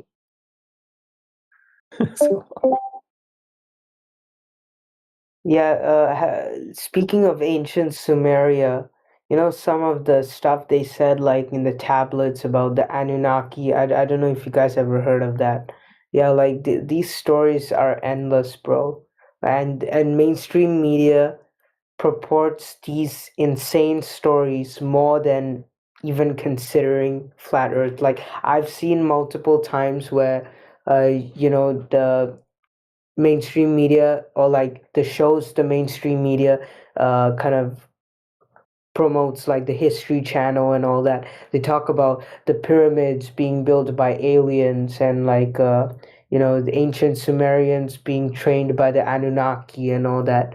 Like instead of even Oh no, considering the or fact. yeah, yeah, but they've got their tramp stamp too on YouTube, like Flat Earth has. Yeah, So are you talking? there's a disclaimer underneath their videos, declaring how it's pseudoscience and just belief, and nothing empirical to back it up. But they are And they pushing don't ancient have that. aliens on the History Channel like They do, crazy. yeah, yeah, yeah. It is. And in my feed, like, if I put like autoplay on YouTube, right, like, so like the next video or the next video after that, like, will be an ancient aliens video, and like I am not actively seeking to watch those videos, bro. They throw them at me. Yeah, that, like, it's insane, bro. Like they on alien speculation videos. Like alien speculation videos are just that. It's purely speculation. You don't know what's out there, and now we know there's nothing out there, or even out there at all. But like ancient aliens, like aliens and shit like that, they don't have any disclaimer. But then for flat Earth, we have actual observations, right? You can disprove those observations, but we have actual observations that you can refute. But when someone claims, "Oh, the pyramids could have been built by aliens," like what are you supposed to say to that? You have no proof, and yet like there's no disclaimer at all. Like like Google could simply just put, "Oh, there's no confirmed evidence of aliens, and as far as we know, the pyramids were built by the ancient Egyptians." Not that hard, but they don't do it. Yeah. If it see, so I'm following this one guy, right? That's probably why I'm getting the ancient alien stuff, right? Now he's not an ancient alien theorist, right? But he challenges mainstream on who exactly did build a lot of these ancient structures, right? Because he's found like evidence that high technology was used, right? Like advanced architecture and high technology in cutting some of the most hardest stone you can find at perfect right angles and things, right? So, like, so he's saying, hey, you guys, either your Egyptologists have underestimated the exact capabilities of the ancient Egyptians, Mic check. or the T-Dub? ancient. Yeah. Am I not coming through? No, you are. Oh yeah. So he's saying, look, listen, you Egyptologists, either your ancient Egyptians were more advanced than you're giving them credit for, or they didn't do this. Right? Like, so I love it, right? He's not giving a reason for any, like, who did it or why. He's just analyzing the evidence, right? And then pitching it against what the mainstream says.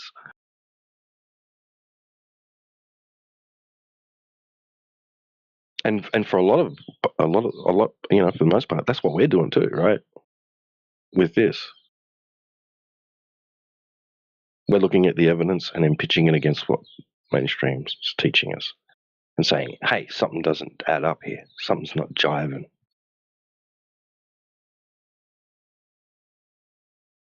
Wait, why this blue eye guy get muted? Like, he said, if the Earth is flat, why isn't the time the same everywhere? Like, I've responded to it. I think someone should just type it out for him, like the response, like we don't use that Why are you model. obsessed with the blue guy? Why are you obsessed with blue?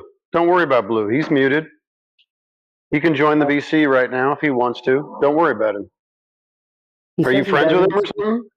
No, I'm not. But he says Okay. he says he doesn't speak English, so. Yeah, I understand. No, but a lot of people in here don't speak very good English. That's why they're supposed to be here to practice it, not to use some kind of software and translate it for him and talk smack in the text. So now he's muted in the text channel, and he can speak in the VC and practice his English if he wants to. Okay.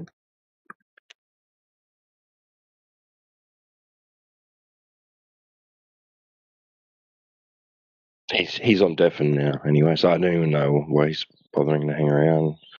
Because he can't hear us, and he can't, and he can only read. He can't respond in the text chat at the moment. So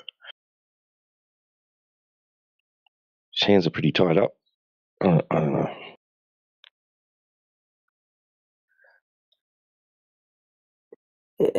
How many real conversations have you guys had with Globus today? Like Globus who are actually willing to like listen and like learn. Maybe once a day. Actually, it's a topic that tends to trigger people more than evoke some kind of honest discussion. I mean, this topic is heavily trolled. People think that we are trolling off the bat. People think, okay, these guys are a bunch of rage baiting trolls. Let's just go in there and have some fun with them. Yep.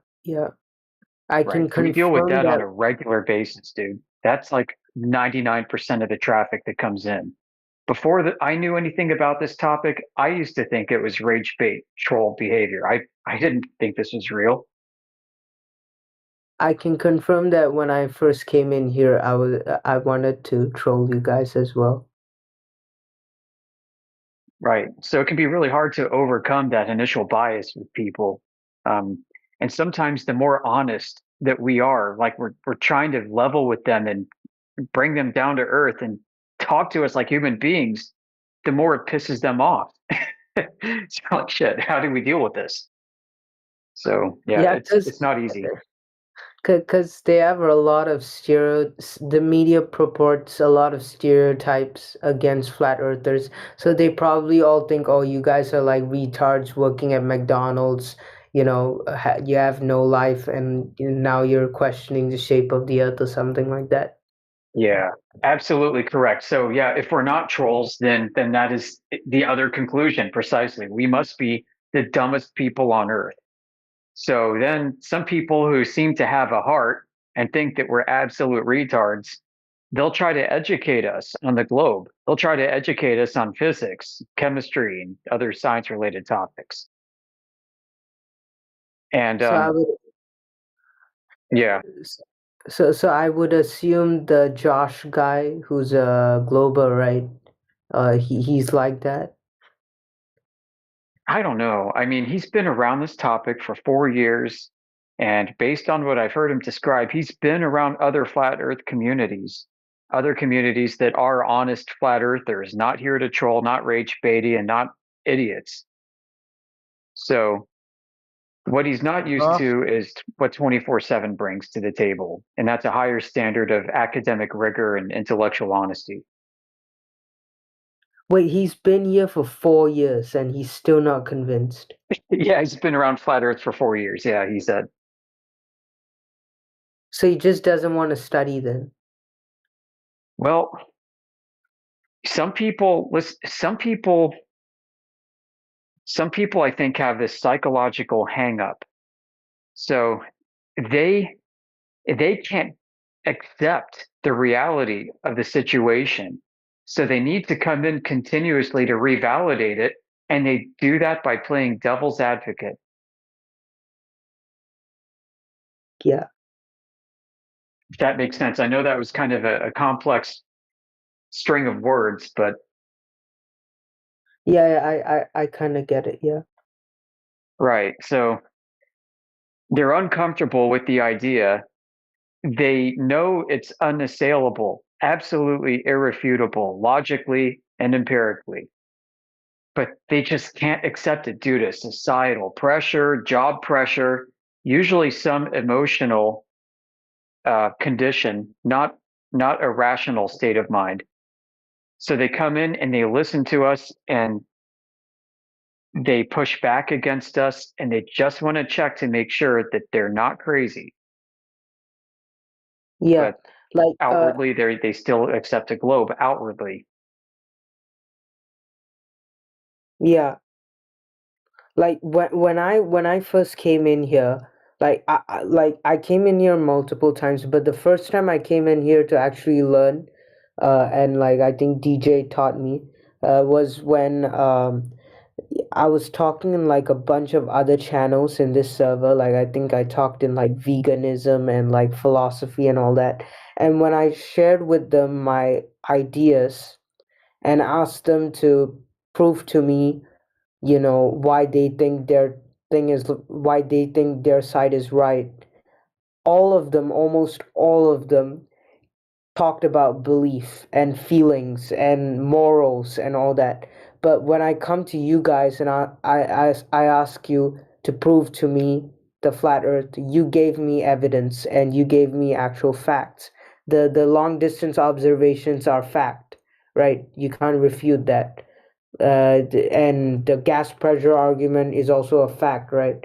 So, and I got banned, by the way, from like two or three other servers. I mean, two or three other channels, because I said, if we're gonna talk about belief, then I think my belief is stronger than yours, and here's the evidence why.